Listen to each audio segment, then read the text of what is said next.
The good anglers over a period of time will rise to the top, the cream rises to the top, mate. And then all of a sudden, a big shadow appears behind it. Probably the best part of 5 years into trying to catch that bream, that record bream. And I didn't. A couple of steps towards the right, just a bit leaning over, and wallop. Vince went, it's a record barbel sat in there, isn't it?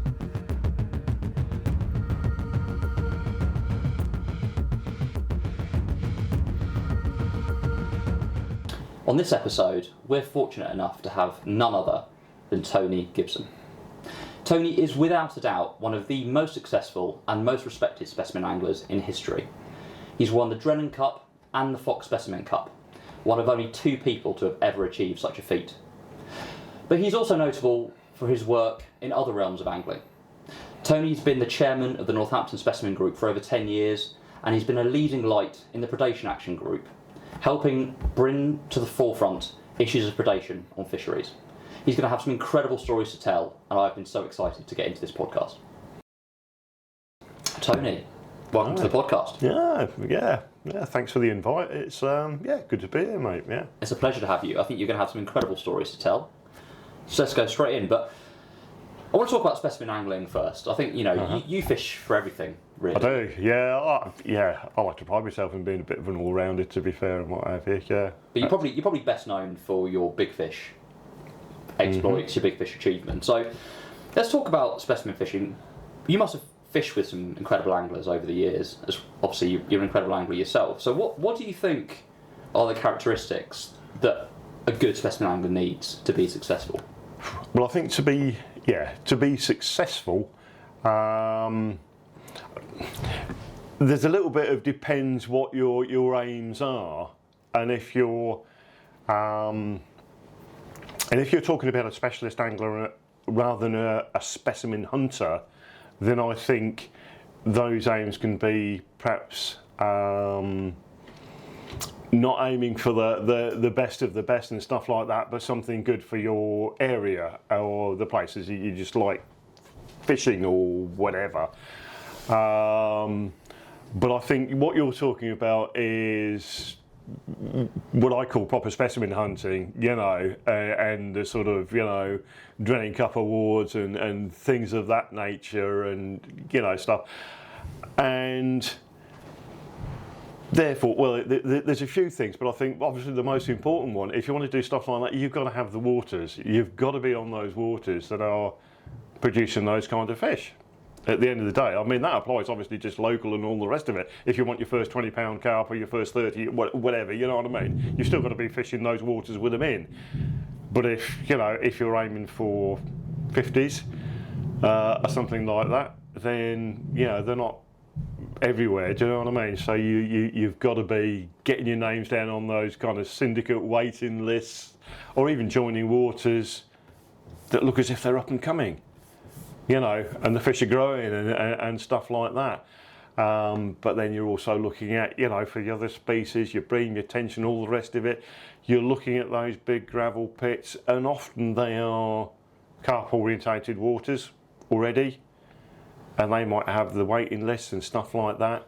You've got to be prepared to travel, stuff like that. So you've got to almost do a bit of homework, I think, beforehand, kind of almost decide for yourself what your aims are and what's a realistic expectation, and then just go for it. And if they're the biggest of the big, well, you really have got to be putting your name down on those waiting lists and stuff like that, because you can't catch what's not there. So for a start, you've got to have the waters with the fish in. You can't catch them if they're not there. Pretty obvious, but it's amazing, I think, how many people don't really want to maybe acknowledge that and hope to catch, that 18-pound bream from their local resi, or, you know what I mean, a double-figure tench from somewhere that perhaps hasn't, has never done anything over about £8 or something like that. Hopes and dreams. It's all very well, but I think if you really, really want to catch them, you've got to do that research, and you've got to put yourself on the water. So I think that's the first thing. A bit obvious, but I don't think everybody appreciates it, and I don't think everybody appreciates how much work is involved in doing that, and how long some of those waits might be, and then how much travelling might be involved proper up and down the country stuff to fish those waters. So that's one thing. Get yourself on the waters in the first place, and then obviously that time element then comes into it. You can be lucky, and catch them on the first chuck or something like that. And occasionally you'll get a period, I think, and I've had periods certainly in my own angling when the results have come pretty quick. But then what I've done, I've had waters lined up. So, if I get that, and then I can move on to maybe a different species and move on to that pit or that river or that, and go on to another one, and catch that pretty quick. Oh, great! And then move on. But if you haven't got that, and if you sort of got to sort of, okay, I want to catch all these different things, but you've only got the one water and the one target, and then, that's where then you maybe have to wait another couple of years before, the next sort of viable water with your next target just becomes available to you.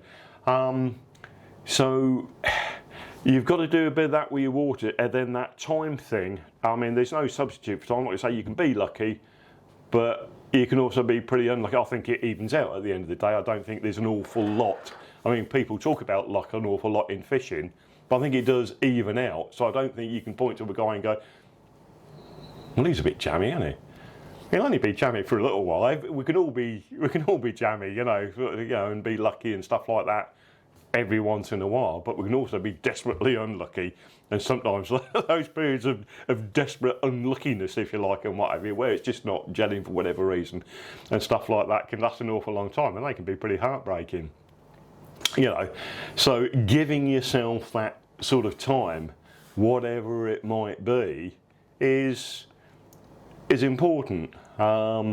And that's often, again, a bit of hard work, a bit of sort of management to be able to put yourself. So those sort of, fish the waters and have that time is management almost of your entire lifestyle and stuff like that. And, people have said to me in the past, because I'm Northamptonshire, you're lucky, that could, it's nothing to do with luck where I live, Although, whereabouts I live and such like was kind of decided with my young daughter when she was very young at the time and stuff like that, bearing in mind it's sort of a nice area with good schools and stuff like that. But I also want to be in an area where, close to the M1 and stuff like that, where you've got, the good rivers and such like, and the good pits down south, available, and then it's not too far to go east and into Cambridgeshire and those, those big fish waters round there. And actually it's not too far as well to nip up to the Trent or something like that, and that sort of central area. So that was no kind of accident that sort of we're looking at, where could I live, and sort of base and such like was around that area. And then the time thing, so I had a pretty sort of pressured job and stuff like that. I mean, I'm kind of retired now and what have you. But in the past, even, and a responsible job. I mean, sort of IT, project management for, your big financial sort of companies and stuff like that. It's a job that you got to spend an awful lot of time at. It's just not a sort of normal 9 to 5 and stuff like that, and a lot of responsibility and everything else. But even then, sort of making a sort of contract around flexi time and stuff like that, and then maximising your holiday and just working it so you got the maximum amount of time off at the right kind of times of year. Your spring, your autumn, when the big fish are going to be, at their biggest, if you like, and stuff like that, and managing that. So I know they sound a bit basic, sort of like waters for a start and then time, but it takes an awful lot of management and I think commitment if you're going to base a bit of lifestyle type of stuff around that sort of thing. It's not an easy thing. And like I say, when people in the past have said, well, you're lucky to sort of be based there and do what you do and have that time, it's not been luck at all. It's been sometimes managing a situation for quite a few years to do that. And then, of course, almost that sort of, if you like, external kind of influences, but also it's a thing within yourself. It's almost, have you got the minerals for it? You know, because, well, as you know, it becomes hard work. You know, and the travelling and the actual doing it and being there as much as you can and making sure you've got, you know, you're getting yourself in the right place and stuff like that. And you know, the big fish waters tend to be quite challenging environments, you know, big pits and stuff like that. So you're not just pulling up, you know, what have you, and getting a bit of kit out the back of the car and pulling into, you know, and getting yourself into a nice comfortable swim by the car park.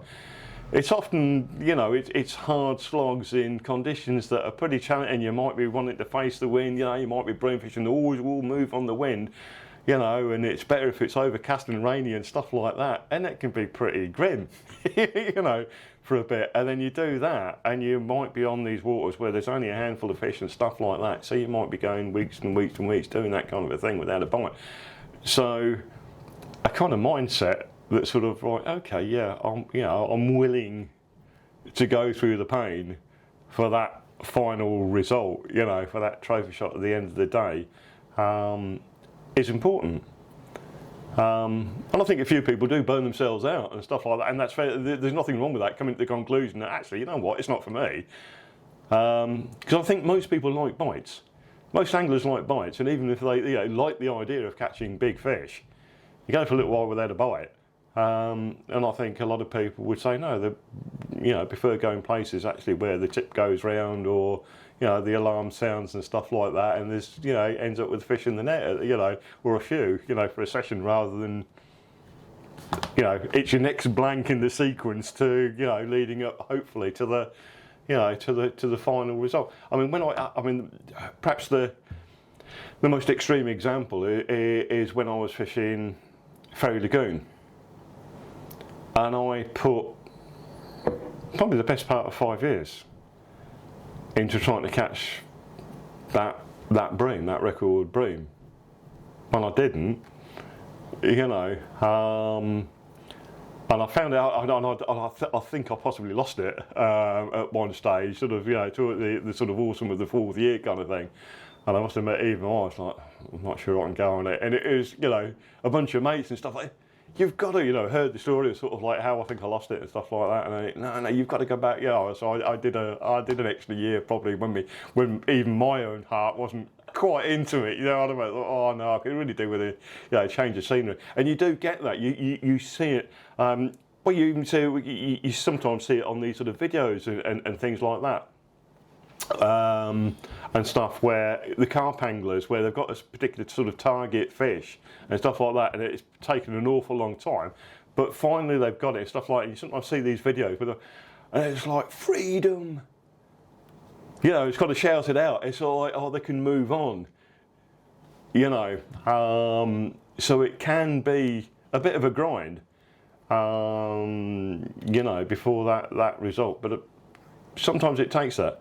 I think sometimes you've got to be pretty honest with yourself. Do you really want to do that? Is it, you know, is that final result going to be good enough for you to make it all worthwhile? So I think you've got to have a bit of a, you know, a sort of internalise, if you like, and sort of think to yourself, yeah, do I want to do that? Or not? So it's a few things. I mean, some people I think find it with fishing with mates of a like-minded, you know, sort of mindset and what have you. And you can, I think you can egg each other on, you know, and through the hard times especially, having a mate that says, no, come on, we can do this and stuff like that, and oh, well, I'm going anyway, you might as well, you know what I mean, and that sort of thing. I think you can rub off each other and such like in that kind of a way, and it's good. But I tend to be probably more, well, I fish an awful lot more on my own than I do sort of with, you know, sort of, you know, an angling mate or whatever. And I don't mind being sociable and stuff like that. They can be quite sociable, but most of my fishing is on my own. Because I mean, again, because you've got a lot of the time you've got a situation, you're only going to have one best swim, you know, in the water and stuff like that. So if two of you are going, well, yeah, all right, you might have different ideas of the best swim, but a lot of the time you'll have, you know, all right, okay, the best swim is that And so you can't both be in it, you know.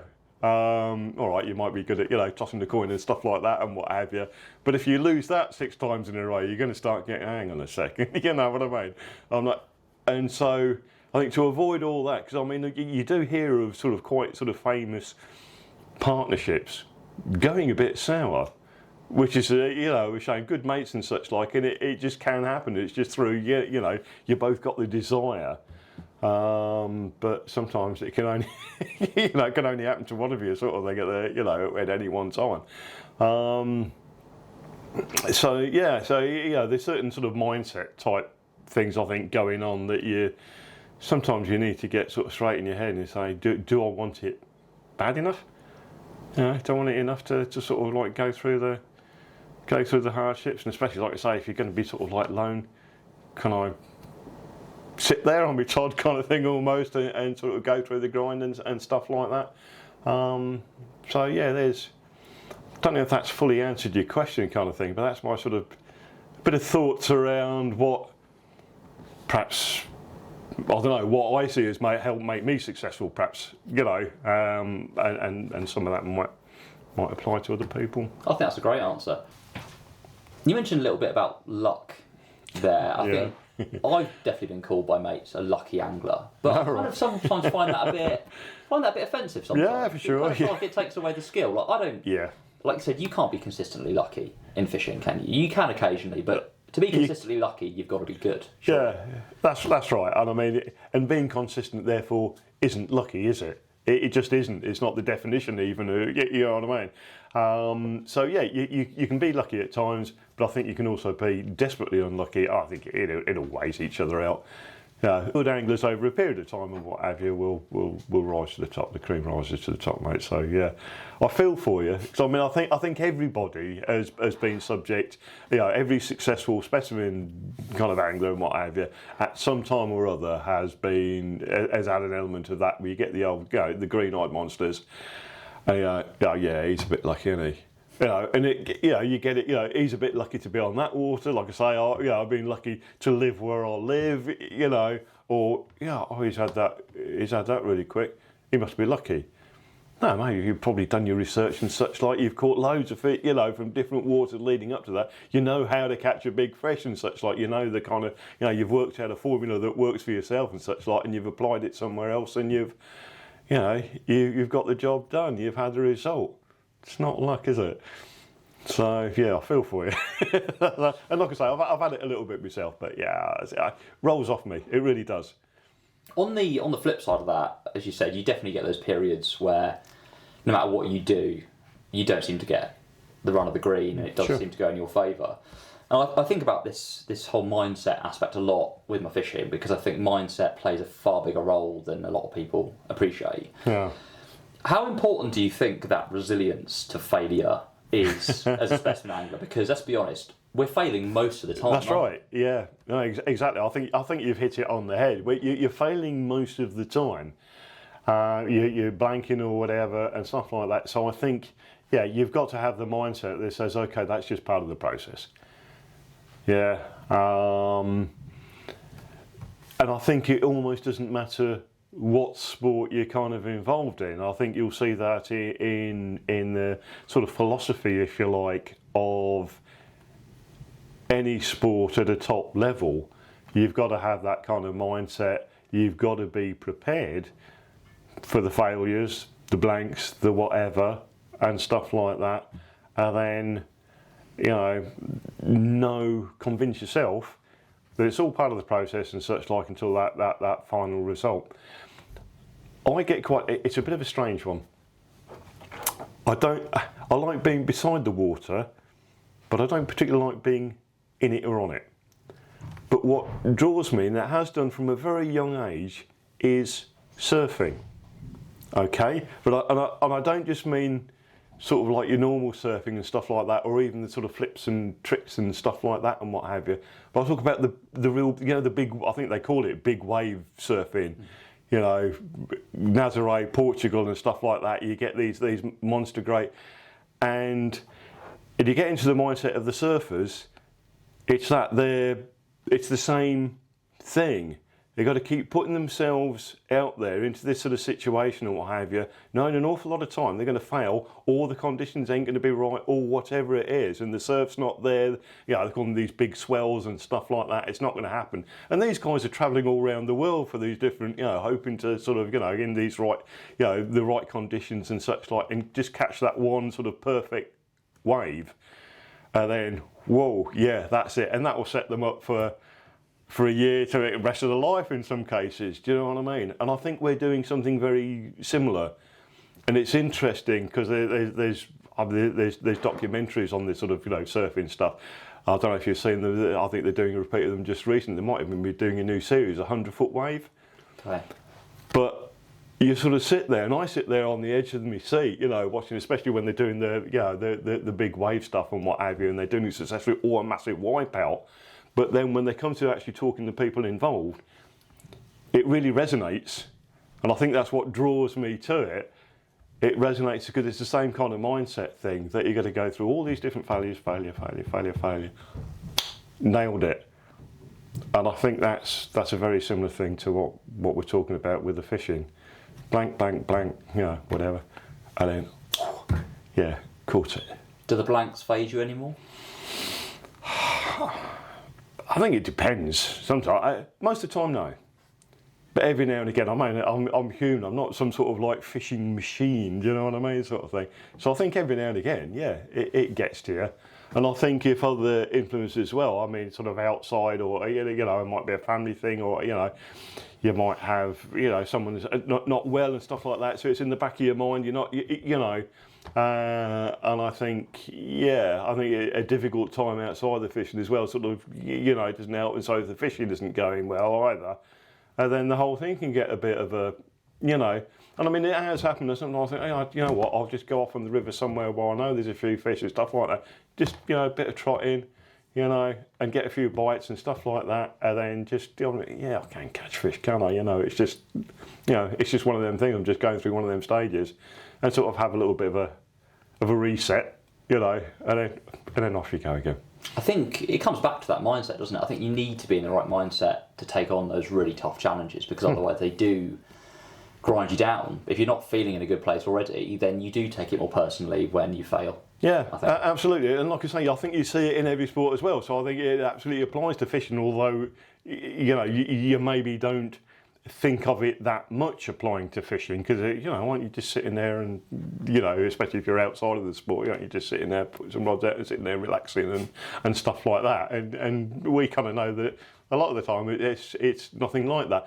But it's more prevalent in a lot of other sports, especially, you know, I mean, snooker and stuff like that, or darts or something. And you can see it over the duration of a match, you know, someone's mindset changing, you know. And like, yeah, they you know, they have a few, you know, bad throws at the, you know, and all of a sudden they're going, oh, I forgot how to throw a dart, you know, kind of thing. And it's all, and you can see it going on, and it's snooker on the table, and they miss a couple of, you know, what should be sort of easy, you know, the little bit of frustration starts building in, and their game just drifts off, you know, for a few frames, and they can sometimes pull it back as well and stuff like that. And that's over the duration of a few hours kind of thing, or whatever it might be. But I think it's in fishing, it can almost be worse, because a lot of the time you are sitting there, kind of have time to think about it almost, you know. And I think well, I've definitely seen it. People just got into their heads and just go, no, I can't do it anymore. And go off and maybe go fish some easier waters and just say, yeah, you know, I'm going to forget about the big fish scene and such like, and just get some bites and just, you know, go back to enjoying that. And there's nothing wrong with that. I mean, we're meant to be enjoying it at the end of the day, you know. And I think the kind of things that we're doing and stuff like that, you're hoping that enjoyment will come in a massive, great big, you know, almost overwhelming kind of burst, you know, and that finally that big fish is in the net, and you're in there, you're doing your photographs and stuff like that, and it's proper emotional kind of thing and what have you. It's a big thing, but you've got to be prepared for the next one of them. Might not be till next year, or even the year after that, or, you know, if you're fishing for Bream at Fairly Go and such like, might be might be 4 years, you know, and you do start scratching, well, maybe, you know, that, you know, those fish aren't alive anymore, and stuff like that. Even it's it can be, you know, it can scramble your head a little bit, I think, at times. So you've got to be pretty resilient, I think, you know, in your own head, and happy with what you're doing and stuff like that, happy with yourself almost. I think a lot of my own fishing in terms of momentum.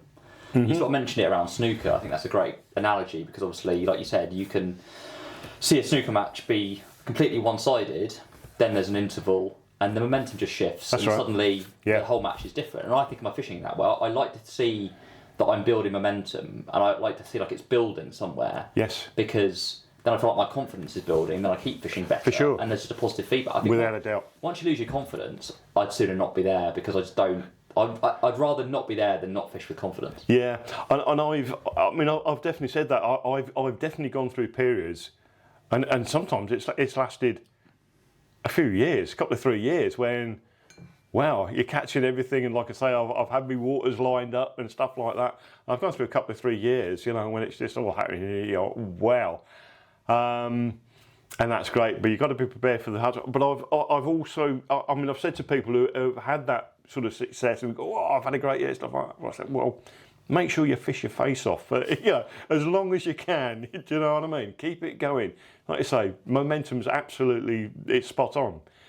It's what it is, and like I say, it's a confidence thing and stuff like that. They're not potentially doing anything particularly different, you know, in terms of their, you know, presentation or bait or something like that. But it will be a bit of a mindset thing, and there will be, albeit possibly even subconsciously, just doing that extra little bit to put themselves in the right place at the right time with this, that and the other, and juggling other bits and bobs of that, you know, to enable that. So I sort of recommend, I know I have done, I can pick a couple of examples, but, you know, might embarrass the people involved, but, you know, when they, you know, started having success and stuff like that, and you know, awards in the papers and things, I'm like, keep going, mate, just, we'll say, fish your face off, you know, and what have you. Keep going, because it's, yeah, definitely.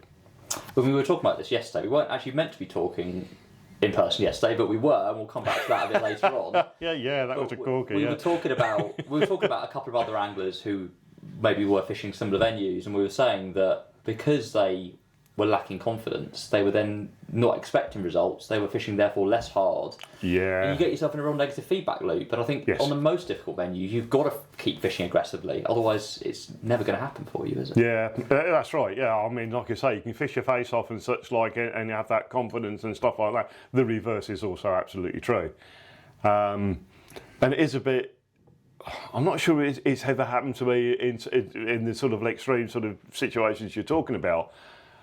But I've certainly seen it in a few people, and it almost is a little bit sad. You can almost sense their sort of desperation and such like around the fishing. Obviously not enjoying it, and I think almost they don't know how to get off the loop, get off that negative loop, you know, and do a reset. Yeah, so all I can say to that is it definitely happens. If you're not enjoying your fishing and you kind of lost your mojo and you just find yourself, oh right, I've got to sort my kit out for the next grueling session down the pit or whatever. Well, have a bit of a talk to yourself, have a bit of a reset, go off and do something else. You know, a new water, a different target, whatever it might be. Just get that once it catch a few fish, you know, and then, like I say, like going out for an interval at snooker, you know, just resetting and stuff like that. And then, yeah, if you've got your head back in the right place, then, yeah, jump back on the big fish waters or whatever, and yeah. But it's all about enjoyment at the end of the day. It's not meant to be a constant test of endurance for the rest of your life. You know what I mean? And so, yeah, you've got to be enjoying it. I think you've got to be enjoying it to get your head in the right place, and then, it's all part of. But, yeah, recognising when it's not, and then having a reset. You mentioned a little bit about the Bream at Ferry Lagoon, which I think we'll probably come back to, because we're going to talk about some of your ridiculous PBs. a little bit later on. But I guess has there got to be an acceptance? I mean, you've done probably some of the most extreme specimen fishing anyone could do. You mean fishing for individual fish sometimes. Sure. And individual fish that you don't even know are 100% still alive. Yeah. Well, that's about as extreme as it gets for me. Yeah. How accepting do you have to be that for some campaigns the failures may never lead to success? It may actually never happen. And at what point do you call it? Yeah, you're absolutely right. I mean, that situation does occur. Like I say, when you get to the sort of extreme end, when you're wanting to target a particular fish and what have you, and they don't last forever. And if it maybe hasn't been out for a couple of years or something like that, if it is a known fish, and you've got to be accepting that they've got to a size they are because they're getting towards the end of their lifespan. Fish tend to grow bigger as they get older. They don't, a lot of them don't sort of peak and then sort of like tail off.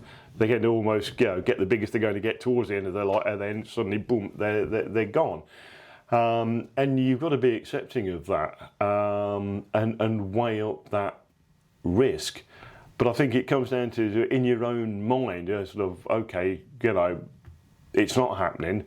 You like to say, it may be a target fish that just hasn't been seen for a couple of years. You may be on a water we think has the potential, and it's just not happening. You say, well, okay, I might have just got it wrong. I might have guessed it wrong. But I think it's only when you and I talked about it before, it's when you stop enjoying it, and you can't look forward to getting there, again, and stuff like that, and putting loading your kit in your car or whatever it might be, sort of kind of becomes a chore, and I think then's the time just to say, all right, this particular target is no longer viable, or isn't viable for whatever, it isn't worth the effort, and have something else lined up. I think there are a couple of situations for me when I have got to that point. It's either when, as you said, when it's kind of unviable, you kind of decide that target is there. In theory, I could catch it, but the logistics are too challenging. It's just impossible to make it happen. Yeah. Or when that target fish has gone. I think I'll share a bit of a story with you that might resonate with you. So there's probably only been two big fish campaigns that have gone that way for me. One that I very nearly walked away from, and I'm glad I didn't, and one that I have, but I hope maybe I'll go back to at some point. So I very nearly walked away from all those big rudd that I caught a few years ago. Right, yes. Because that was 5 or 6 years of pain, and I honestly got to the point where I just thought, I don't think I can do this. Yeah. And then in a season it all changed, and then they all died. Yeah. And I was just so elated that I made it happen. Yeah. I was that close to walking away. Yeah. And the other one is big roach on the River Bream at Wareham. Right, yeah. That I have never caught, and I have decided that I can't make it happen because the logistics are just impossible. It's a tidal river. You've got about 50 yards of fishing. It's all public access, and the roach aren't always there. And when they are there, they might only be there for a few hours. That's right. And I've just decided that it's virtually impossible. If anyone could do that who's not local, then I honestly tip my hat to them, because that is an incredible achievement to do. Yeah, yeah. What other campaigns have you decided that you just can't make work, or you just have had to walk away from? Have there been any others for you? They probably have, yeah. Sheepwalk, the record tench venue and what have you. I'm not so sure it was I could ever make it happen. It almost like I wasn't almost willing to make it happen in the end. Once I'd been down there a few times, and sort of, fishing there, working out the logistics, if you like, almost of it, of the place, and gone through sort of nights of horrendous small eel action and things of this nature, and then going through, and then working out actually, okay, maybe the swims where it is, maybe could get caught from and stuff like that, and it's not gelling. The place just didn't gel with me, you know, in the situation where it's sort of like, I think it was a motorway one side and a busy A road on the other, and stuff like that, and so I mean, I didn't last a season on it. I had a few trips. And I remember the end of one trip, and it had come down and it was absolutely chucking it down. And I had to be away, I had to be, you know, back home, get ready for work or whatever it was, I can't remember. But I had some deadlines, so it's like, no, I had to get away. I had to pack it in the absolutely pouring rain. And I was, you know, walking back to the car park with all my gear. I think I feel one of the sort of swims furthest away from the car park. And you know, I thought to myself, I'm not keen to come back. There's just the excitement of the place, you know, thinking you're on a, you know, potential record tench venue, but it's just not gelling with me and stuff like that. No. And like I say, I think you've got to be enjoying it to be in the right mindset to be able to, you know, and that one I just, it's not working for me, what have you, move on. I could definitely sympathise. I have fished Sheepwalk a little bit. Yeah. Not the main lake, but the little pit next door and the big sailing lake, we'll call it, on the same complex. Yeah. And yeah, I suppose for the benefit of the listeners, that lake is hellish. The one you're talking about. You've literally got a motorway, probably, you could almost put your arm out for the That's swims it, and yeah, touch the cars indeed. past Yeah, it. that's it. So you never get any peace. No. The swims are small, Yeah. a lot of them, and there's not many of them. Yeah. It's deep. There's very little shallow water to fish to, so it's hard to know even where to put baits, isn't it? Yeah, that's it. And it's got more small eels than an elver farm, hasn't it? I've actually seen people fish maggots there in the day, and they've literally not been able to keep a rod in the water. Yeah. So it's probably the most difficult tench venue you could design. Yeah. So I can understand why you went that way. Yeah. And I think I could have possibly, you know, we're thinking about when I was there, it's like refining the tactics so, you know, the eels were going to be less of a problem. There's never going to be no problem there or what have you. But, yeah, you could make it so they're going to be less of a problem and stuff like that. But I think that by that time I just fell out of love with the place. And you don't want to, like I say, keep going there and you're just not enjoying it. You're not looking forward to, you know, getting ready and like I say, stashing your gear. No. So I think you've also got to know when to call it quits. Yeah. Quit while you're ahead as well before you've totally lost it and you fell out of love with your fishing or whatever altogether, you know. And move on. No. I think there's definitely a reason that there's not been very many big tench caught out of that pit by design, and all the reasons you just said are exactly that. I think having fished next door, I've always looked over my shoulder at that place and been very close to be tempted, but never done it. That's for it. all those reasons, because it's just brutal. Yeah, you know already what some of the actual hardships and such like the challenges of the place, and sometimes it just ain't worth it. Yeah. So we talked a little bit about the failures, and we touched on the successes. Let's go into the successes. So, as I mentioned, you are one of the only two people ever to have won both the Drennan Cup and the Fox Specimen Cup. I mean, that's a hell of an achievement. Yeah, well, I didn't know that stat until you just told me, by the way. So, I'm pretty confident that's true. And I believe you and Neil Stevens, I think, are the only people who have ever achieved that. And I believe you did it in the same sort of period of time as well. Obviously, I think people may not all remember the Fox Specimen Cup, but that was the Angler's Male equivalent to the Drennan Cup. That's right, yeah. And it was, I believe, was that voted for by a panel rather than by anglers who, because obviously the Drennan Cup's voted for by people who've won awards, but the Fox Cup was slightly different. That's right, yeah, indeed. I guess from, you worked in the, for Fox and stuff like that, but I'm not quite so sure. I mean, I never kind of like really questioned it, just like very happy when, by the way, you got the phone call and what have you, from Cliff Fox saying, you've won our cup there, can we arrange something to come down and, for you to come down and celebrate with us and stuff like that and what have you, which was really nice actually. Yeah, lovely day down in London or what have you, with Cliff and what have you. But so that was all very satisfying. Mega achievement. I'd love to know more about the trophy and the award ceremony and everything like that. But I suppose one thing that a lot of people wonder is, did you win those by design, did you set out to win those cups? No. And I think some people have got the idea that they like to do that and stuff like that, and that's fair play.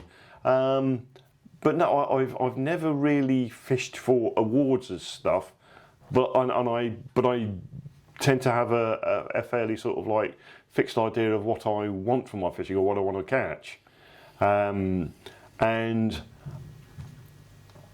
do like to try and get myself on places where I've got the potential for a PB, which obviously gets harder and harder as you go on, sort of thing. But I like the excitement that gives me, and I know that I could go onto different waters and such like, and probably fish for fish that would win me awards and stuff like that, in the media and things like that. But it wouldn't give me the sort of the feeling of self-satisfaction. It's not what I want to be fishing for at the time. So I've always fished, if you like, for myself. James, and I think that's the best way to be. Again, you're gonna, self-satisfaction is better than, I think, always better than, congratulations from someone else. Yeah. If it means more to you personally, I think that's always going to be better in the long term.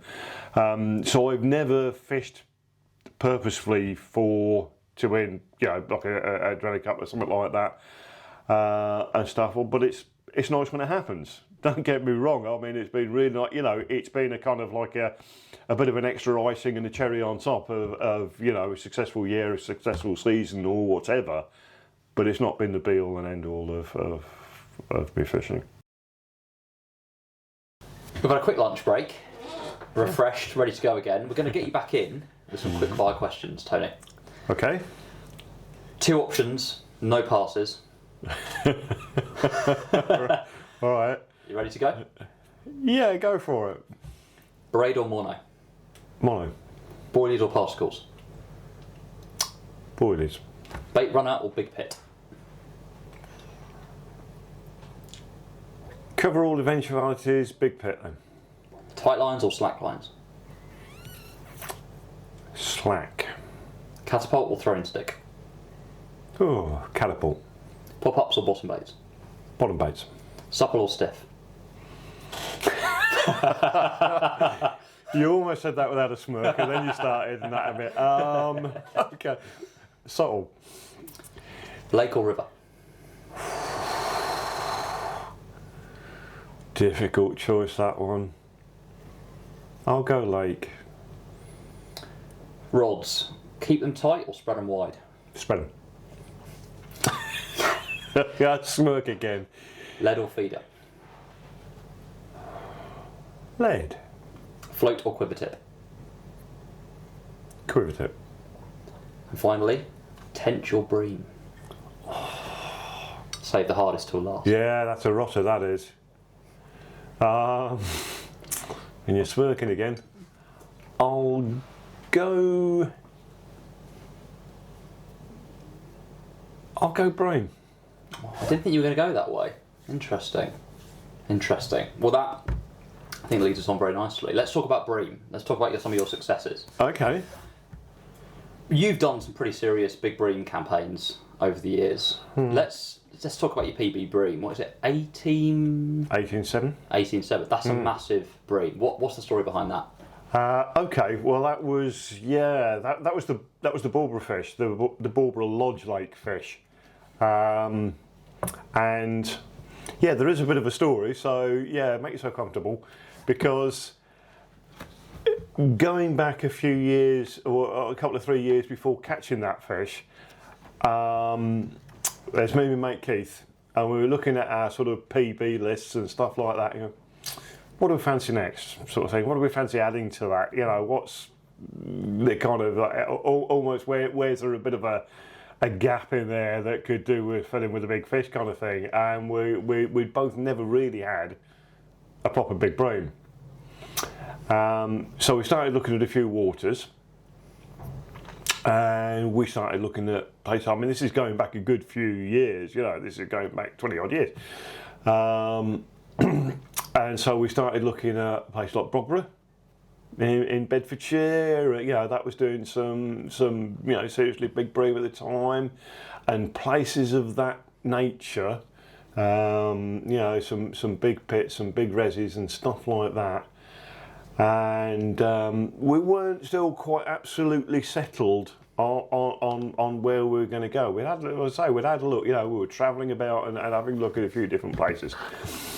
And I mean, my mate Keith, who was doing this with, he Leicestershire based, and of course Swithland was sort of starting to get talked about. I mean, Swithland's a really interesting water in its own right for various different species. It seems to go through sort of cycles for different species and stuff like that. But it was just sort of coming up for the big bream kind of thing. And I think while we were still thinking about it and not quite decided, I think Lee McManus had the record bream from there at the time. I can't remember exactly how big it was and such like that. I think it was 16 something or whatever it was. And but we'd kind of got told it was a bit of a closed shop, and hadn't really taken the investigation any further than that. And for whatever reason, I can't remember why, but I was at work, and Keith had found himself up there, and I think he'd gone to have a word with the wardens or whoever was sort of looking after the place at the time, and he'd inquired about it, and they said, yeah, we've got a couple of tickets available. So he rang me at work and such like. I said, Tony, he said, I've just been to have a word with these guys and such like, and I said, we can there's a couple of tickets there if we want them. He said, what should I do? I said, just pay the man. Now, yeah, and I think that was my exact words, was pay the man. So we suddenly found ourselves with, because we thought that sort of was off the rate, were not available to us, and yeah, also that was the record bream water, and we could get tickets and we could start fishing it, at the weekend or whatever, So that's how that came about. So we were fishing Swithland, and that was all good. It was pretty much all sort of long range fishing and stuff like that, which isn't really my forte, if I'm being absolutely honest. And that's got worse as time's got on with me. Well, it has, just not just getting older, but with sort of joint issues and stuff like that, to the point it can get pretty frustrating at times. But Keith got into the swing of the long range stuff pretty quickly and stuff like that. But long story short, we were having a few results and catching a few fish. And what have I think I had some 14s and things of that. Well, big bream at the time, and Keith I think had a big 15 and what have you. So we're doing all right. But I knew I wasn't the best at it at that venue. Do you know what I mean? So I did feel as if I was sort of like playing second fiddle a little bit. But it was a lovely place to be. Was there a target at that point, or was it just catching big bream? I suppose the target would have been a record bream, because I think, like I say, I think it got broken just before we joined, and then got broken again by another sort of ounce or two or whatever, sort of while we were, members in that first year or two.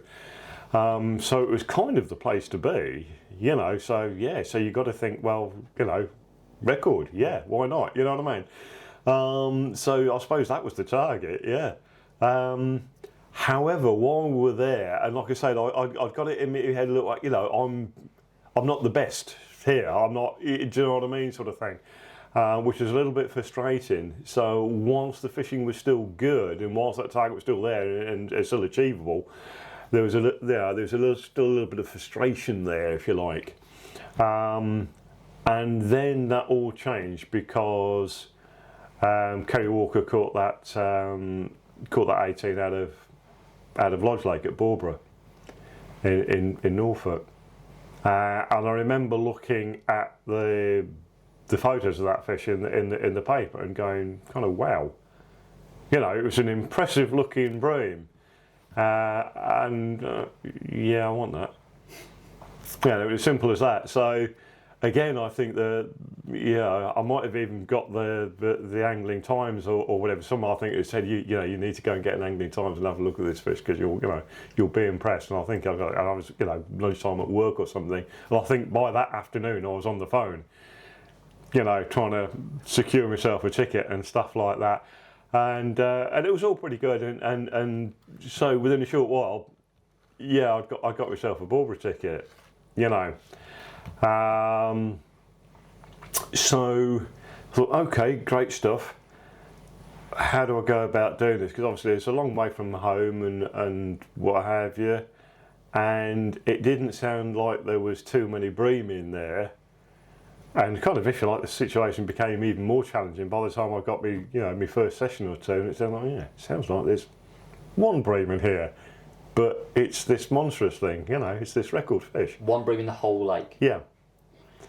Wow, that is something that most people wouldn't even consider. Yeah, that's right. So you go, bitten off quite a bit here, but I fancied it. And to be fair, getting over there, the situation over there. I mean, there's several gravel pits and stuff like that. It's out in a nice area. It's built up a bit more now over the years. That sort of there's a nearby sort of housing estate which has gradually got bigger and bigger and surrounding more and more of it. But back then it wasn't too bad. There was a sort of dual carriageway, but that was still a way away. So it wasn't impinging everything, too much. And it was a nice place to be, and the people were lovely and friendly and stuff like that. It was just a nice place to be. So I thought, okay, I was sort of, again got into that sort of mindset thing that we were talking about before. So this is going to be a challenge, but it's a nice place to have that kind of a challenge, and you don't mind putting in the hours, if you like, and the sessions and stuff like that. So almost what I thought to myself was, I'll use this first year as a kind of building up my knowledge of the place and what have you, and trying to find some areas that just sort of gelled with me, that felt right and what have you. And then maybe put myself in a good position for the following year, and go through the spring and the whole, and then summer, autumn, get in the good months and hopefully fishing all the right swims and stuff like that, and see what we can do. So in that first sort of late spring, sort of early summer, if you like, I was often just getting set up somewhere that I kind of fancied. Obviously after a bit of plumbing around and all the rest of it, but then fishing the evenings, fishing the night, but then by proper daylight and stuff like that, thinking, right, okay, that's me fishing done for today.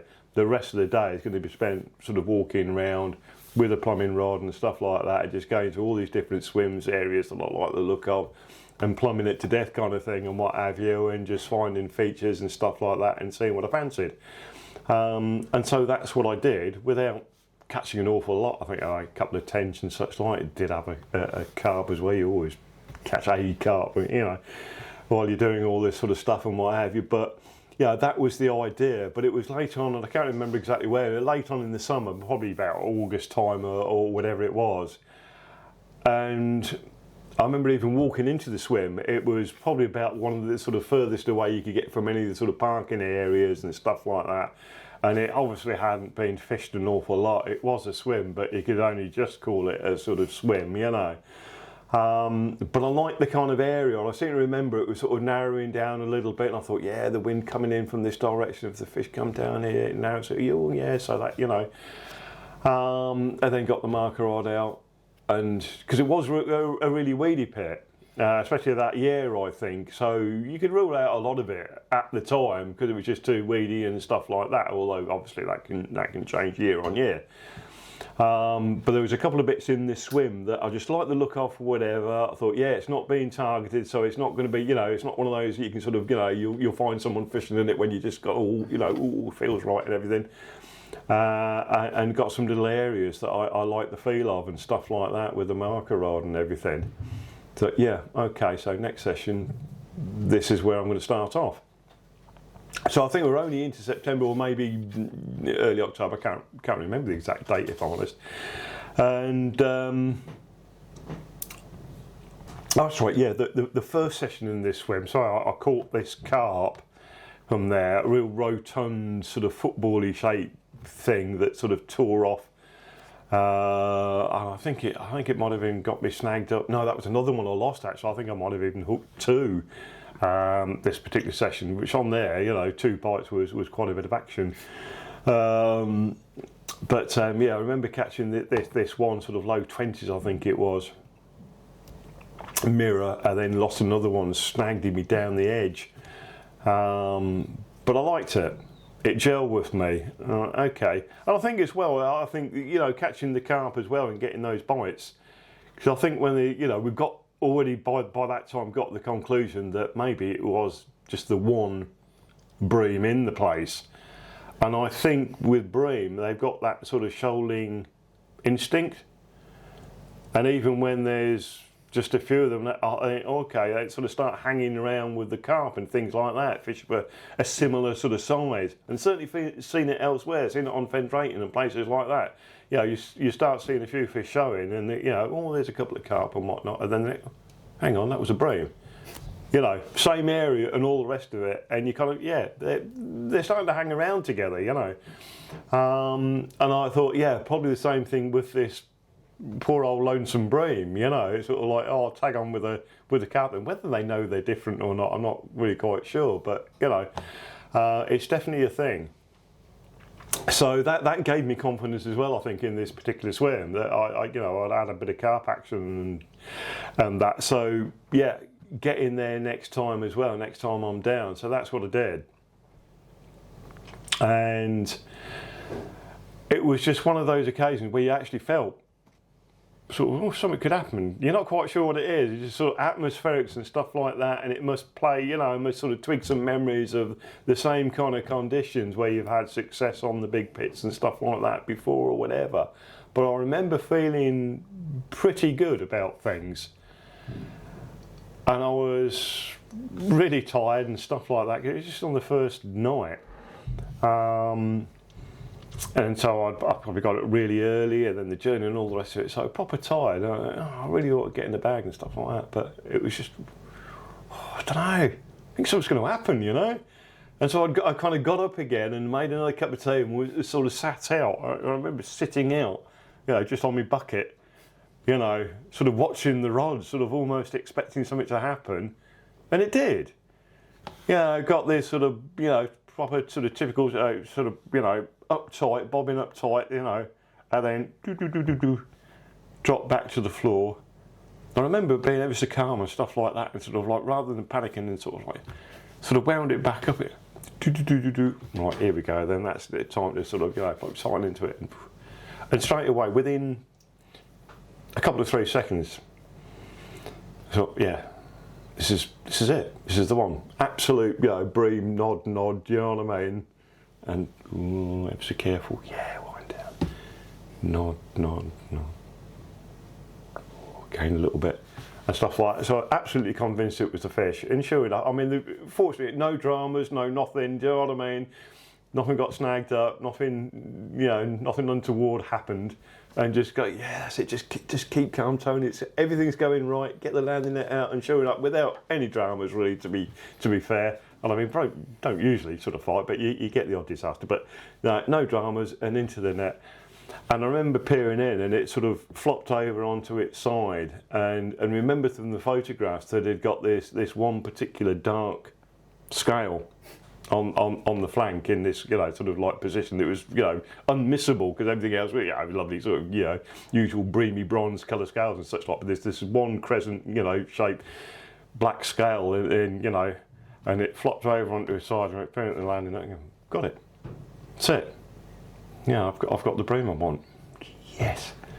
So Keith was due down the following morning. So obviously I mean, Keith, good photographer and stuff like that, and we practiced our sort of fish photography. So we were getting some really good shots. And so I thought, this is it. You know, so I want Keith down for this one. And so I rang him up, and like I say, I knew he was due down early the following morning. And sort of dragged him out of bed or whatever it was. And I say, I've got it. Now, I think you could tell straight away the sort of excitement in my voice and stuff like that. I think he probably said, you've got it, haven't you? you know, before I'd even, you know, got around to mention it. I said, yeah, I've got it, yeah. And of course he asked the obvious question, well, what does it weigh? I said, oh, I don't know. He said, what do you mean? You don't know? You've got the record Bream in your, in you know, and what have you, and you don't know. I said, no, I haven't weighed it yet. He said, get out of town, weigh it. You know, and stuff like that. Phoned me back, he couldn't believe I hadn't weighed it. And it genuinely, it wasn't, oh, have I caught the record? It was, I've caught it. I've caught my target fish. And that was, and I almost hadn't, oh yeah, I might have broken the record at the same time, you know what I mean? And of course I held the Barbel record already at that time. And you might also hold the Bream record at the minute, you know what I mean? And so anyway, weighed it up. So I said, yeah, I'll phone you back in 5 minutes, sort of thing. And yeah, got it on the hooking mat and did the careful weighing thing. It's, yeah, and 18.7. And at the time, I think they were waiting to verify the weight of the fish when Kerry caught it at 18.9. But just wait, yeah, 18.7, yeah, cool, it's 18.7. So I sort of ran Keith, and he's 18.7, so I haven't broke the record, but you know, come pretty close. And of course, I realised that actually when they got round to verifying it, I think they verified Kerry's at 18.8. So I'd missed out by an ounce, sort of thing, and what have you. But you know, they weigh what they weigh. Yeah. Are you thinking, I need to get my scales checked here? No. No, never even crossed your mind. Never even crossed my mind, honestly. I mean, I'd had them checked pretty recently anyway because of the Barbel record thing and what have you. So I was pretty confident in what they weigh. And no, you know, you've got to. I think you've got to have the strength in your convictions and such, like to say, yeah, I've done everything right. It's 18.7. It's 18.7. It's not 18.8, 18.9 or whatever it is. It's 18.7. I've just weighed it. It's 18.7. That's what it is. And yeah, they do. They weigh what they weigh. And I'm pretty strong on that. Do you know what I mean? So yeah, but I mean, I wasn't deflated, not in the slightest. I'd caught that target fish, so that was brilliant. And you know, biggest fish in the, biggest Bream in the U. And so, and it was the biggest Bream caught by a Bream angler, if you like, someone targeted them. You know, so I mean that in itself, I suppose, was kind of like, you know, maybe if you like compensation for not being the record. It was, you know, so yeah, brilliant. It's a pretty major achievement. So. Yeah, it certainly in my mind it was one of those things, and I think I was prepared for it to be an even longer campaign. Do you know what I mean?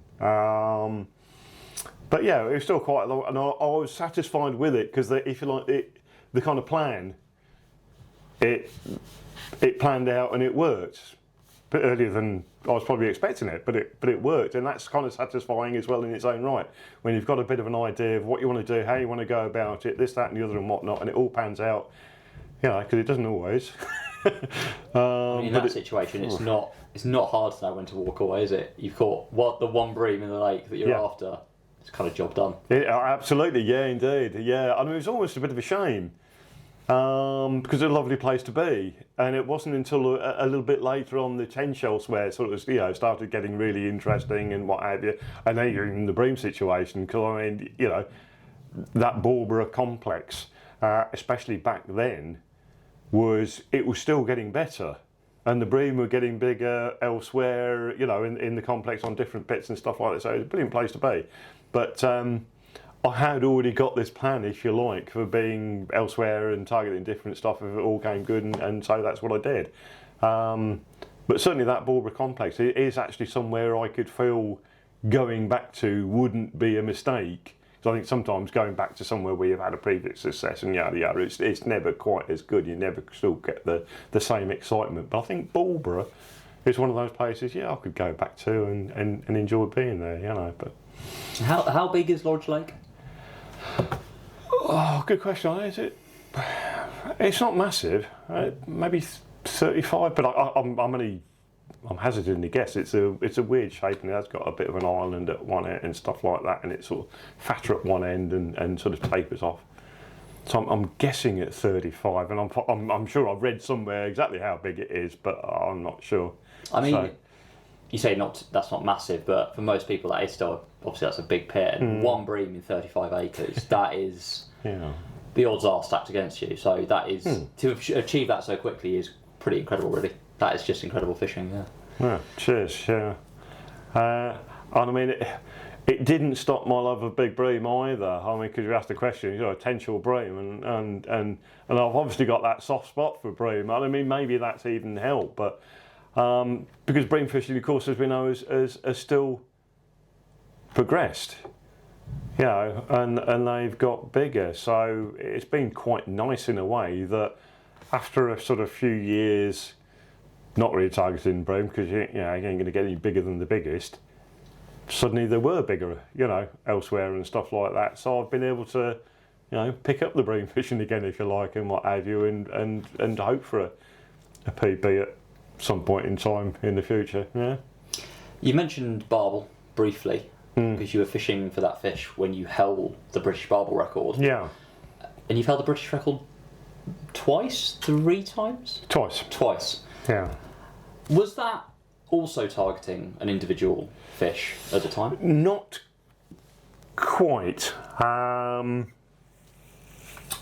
More targeting the group of fish that had that potential.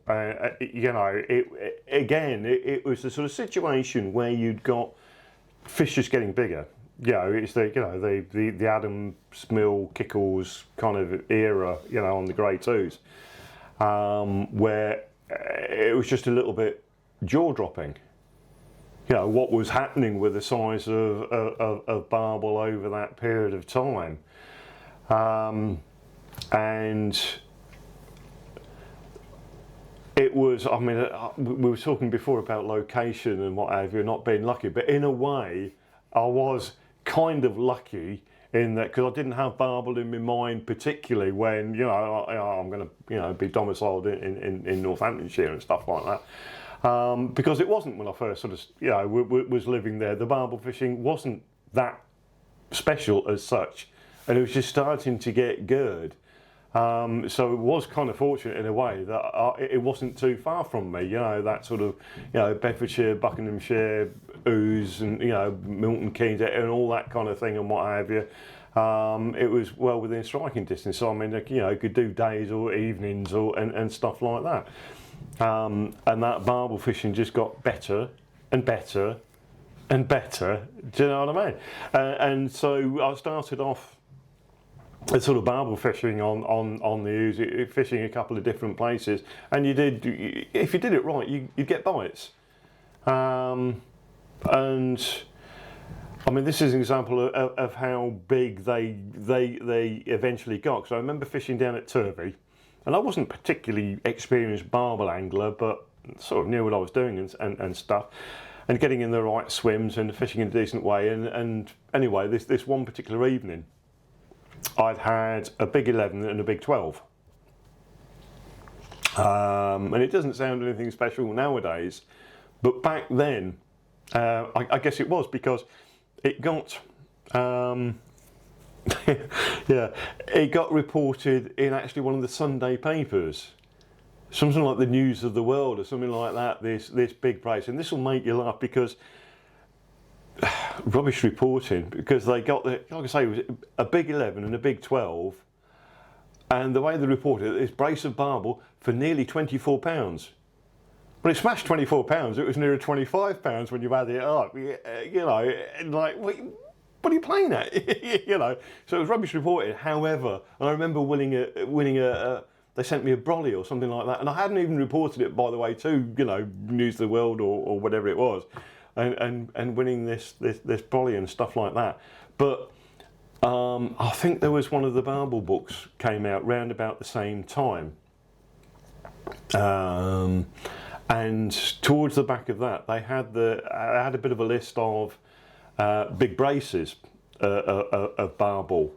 Oh yeah, actually, it's pretty close to this sort of like top 5 or whatever got listed. I can't remember quite the format of this list. But oh yeah, that's up there with kind of some of these. So it's interesting to think where now you okay a 12 and 11 that's all right, but it's nothing special. I mean, people are probably doing that every weekend on the Trent. You know what I mean? Nowadays, but back then it was a bit of a thing. So, but yeah, to get back on track and the sort of subject, it's yeah. So in that period, I mean, Barbel were just getting on the Great Ooze, we're just getting bigger and bigger and bigger, until eventually, you know, I was hearing about these stories of these big fish getting caught up, you know, Adams Mill and that kind of area, and I just thought, oh, I've got to go and check this out.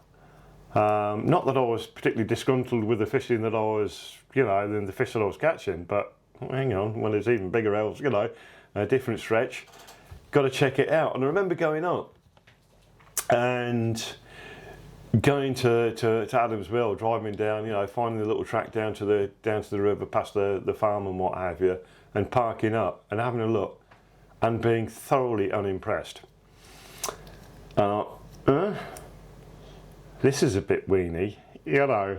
I mean, the river did in sort of fair. It was further up from the stretches I was fishing, and it did break into two, the sort of main river and a bit of a backstream and stuff like that. So I suppose that made it even sort of small and narrow, if you like. But I remember being thoroughly unimpressed, and I don't care how big the boat. I don't think I'm fishing here, and off I went. So I'd had that initial look at Adams Mill without being too impressed. So I'd written it off, really. But it was difficult to later on, because the Barbel being caught from that little stretch kept on getting bigger. You know, and there was, in the end, you know, record fish, you know, there's Martin Bowler's fish and so on. So it was all very difficult to ignore, but what I started doing was looking further downstream, and this is where the Kickles farm thing came into the equation, because looking at the OS map, well, there was nothing to stop the Barbel from Adams Mill going all the way down to Newport Pagnell, and once you'd work that out, although there was hardly any catches of Barbel proper downstream, there were a few. I just worked it out. It's the same fish. So, and I'd also, that's right, I remember, I think I was tench fishing at Sywell or somewhere like that, and I bumped into a guy who was on the committee. It might have been the secretary or treasurer, I can't remember, of Newport Pagnell, the club, and got talking to him about the Barbel on the Great Ooze. He said, "Oh yeah, you know, there is a few." And, "Oh right, okay, that's interesting." You know, one or two. I mean, literally, just one or two do get caught from our bit. They're not, all up sort of clustered up at Adams Mill or Milton Keynes. And I bought a ticket. I think the following season or later on that year, to sort of have a bit of a go in the autumn winter months and stuff. And once I got into that, the Kickles, because I loved it, because I mean there was hardly anybody there, and there's just one or two folk, and we very rarely bumped into each other. But it was great, because you kind of almost had your own bit of river where, again, if you like, the potential was for a record fish. So for those people who don't know the Great Ooze, so is it fair to say that, just thinking about my own time I've spent fishing bits of the Ooze, so Adams Mill is quite a shallow, streamy stretch? Yes, in general, that's right, yeah. Obviously sort of deeper holes and stuff like that, but you would categorise it, I guess, as a sort of almost a stream rather than a river. Obviously got sort of river characteristics when it got extra water in the later on in the late autumn winter months and stuff like that. But yeah. But Kickle's Farm was more of a winter holding area, which deeper. Well, this is it. Yeah, I mean, it did start to once the rivers rejoined, the backwater rejoined just below Adams, and then going off downstream, it got more of a sort of proper river characteristics to you, like you say, a bit deeper, a bit wider, and all that kind of a thing. So I had a look at Kickles, and I quite liked it. And it was more familiar with the fishing, the barbel fishing that I'd done further downstream in, Turvey and places like that. And with the added excitement, if you like, of potential sort of record venue. And of course the other thing about, if you like, Adams Mill almost versus Kickles was that there was strict on and off times at Adams Mill. Because of the setup there being by the track down by the farm and all the rest of it. They always had that sort of strict on and off times, whereas further downstream on the sort of Kickles Farm, and when you talk about Kickles Farm, you might imagine again it's only a sort of fairly short stretch. Kickles Farm was a long stretch, several big fields worth of river, sort of like going all the way down, if you like, virtually from where sort of Adams finished, all the way down to Newport Pagnell. And you can fish it whenever you like. You can fish it into darkness, stuff like that. I remember, mind you, quite a funny story. The first time I ever went down there, and with your club book, you'd got this little map, but of a kind of a photocopy of a photocopy of a photocopy of a photocopy. So you've got this really sort of like blurry, well, maybe that squiggle there is the river, and then you'd got a smudge there was maybe, is that where you're meant to park maybe, and stuff like that, you know what I mean? Another smudge here was maybe work out, does that say something farm? So honestly, it was that, and you kind of got a rough idea. So okay, I'll go up here and I'll kind of park up. And I remember getting there the first time and sort of going in, and then I think this is where you're meant to go in, but it almost felt you're a bit close to the farm. Maybe I'll go a bit further down towards the river, because the usual sort of rutted track kind of thing, farmers track, And so I trundled down there. I still ain't sure. Got this map out again. That was no help. I don't know. I'll just park up. And it was still away from the river a bit. There was still, another field or so, sort of down to the river before you got. So I'll just park up here, and if there's a problem, I'm sure someone will let me know. And weirdly enough, someone did. The farmer came there, but it was really nice.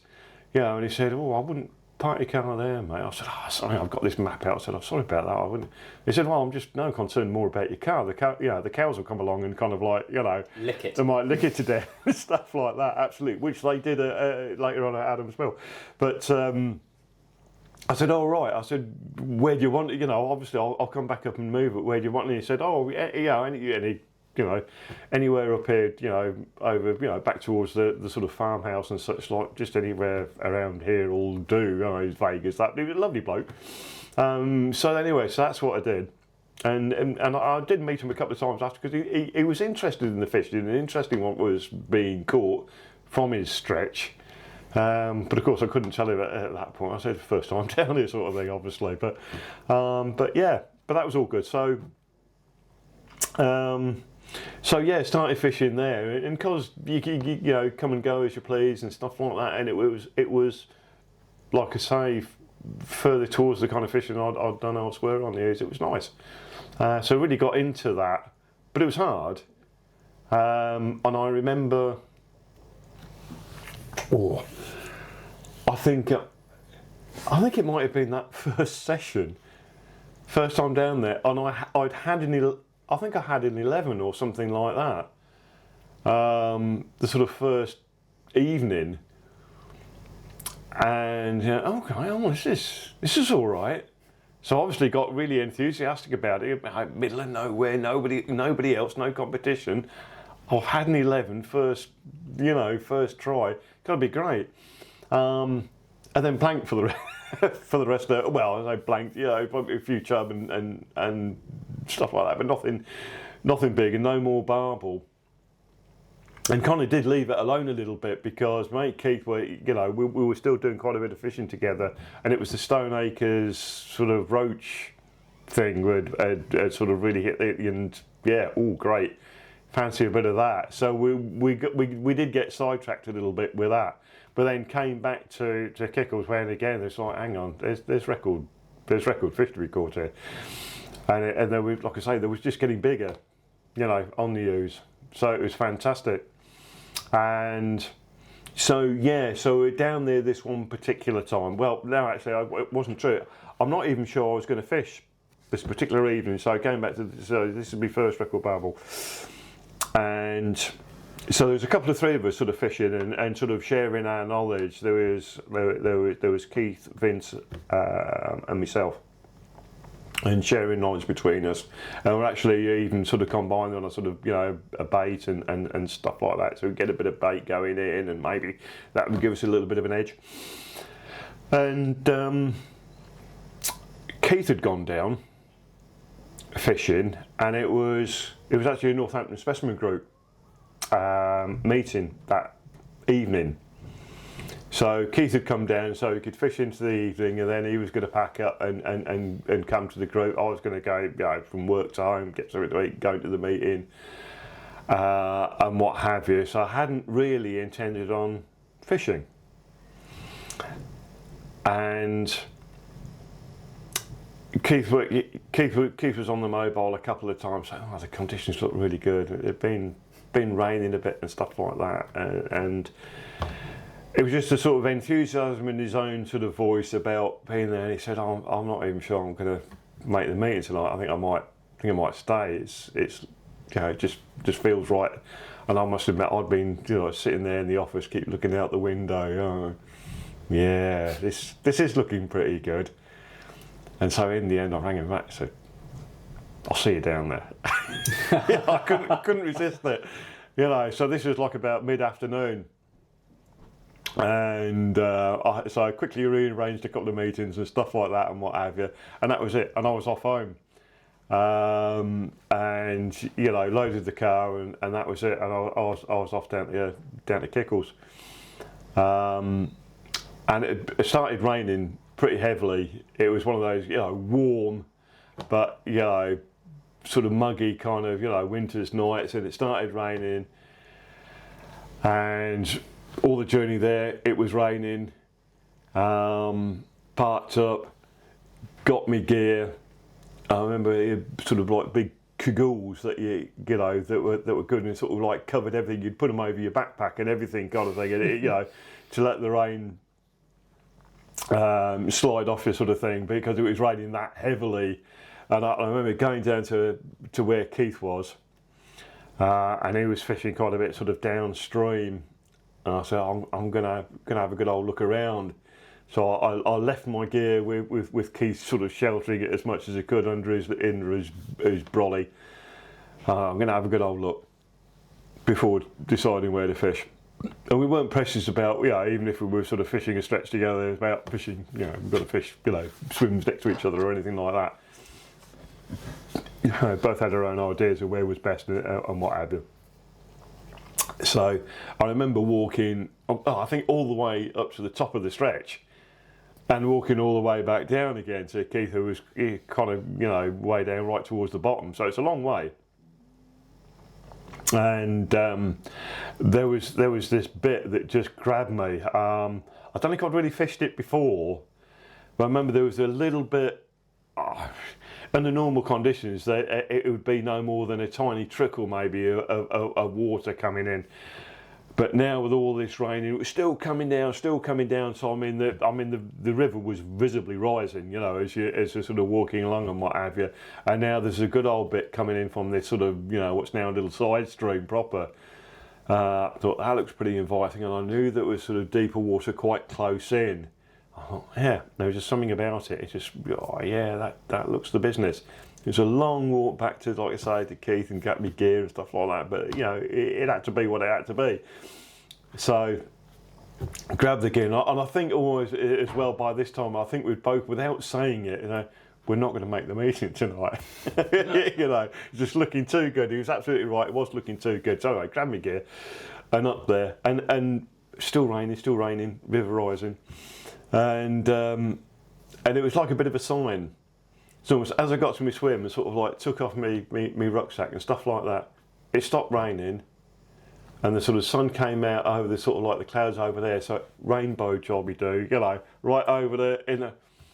Yeah, this is kind of looking at. I remember stopping and actually taking a photograph. It was like one of those signs, of sort of like, you know, you can almost some celestial music in the background, you know. Yeah, great. And I was absolutely full of confidence, and like I say, the river was, and even, you see, back then, I don't think the idea of fishing in a rising river was really the thing. Yeah. If you read all the sort of like the Barbel kind of hints and tips, and they'd be talking about, oh, you know, wait till it's finding down, and just as it finds down, all lovely, so it's like that's the time. And already by that time, we knew, nah, it's not. You want it when it's coming up, because Barbel, I mean, they're built for it, and they take advantage of that. And I think it's almost like they kind of know that they're the kings of the river then. Yeah, so they can trough out, they can take advantage where all the other species are, you know, finding all the little hidey holes and slacks and stuff like that. Nah, they're out there troughing. And we worked that out. So I was getting more and more confident. It was looking at, I mean, there was, you know, there was tree branches and even a dead sheep. Not kidding you, you know, sort of come swirling past in the middle of the river, you know, by this time it was proper come up and all this kind of a thing. And it felt absolutely right. So, I mean, there was nothing complex about the fishing. I was quite happy in my own mind that the boilie approach was good, and I think you know a good quality boilie or paste was beneficial. I think it even helped with the bigger fish as well, the quality, and it kind of made the fishing a little bit easier.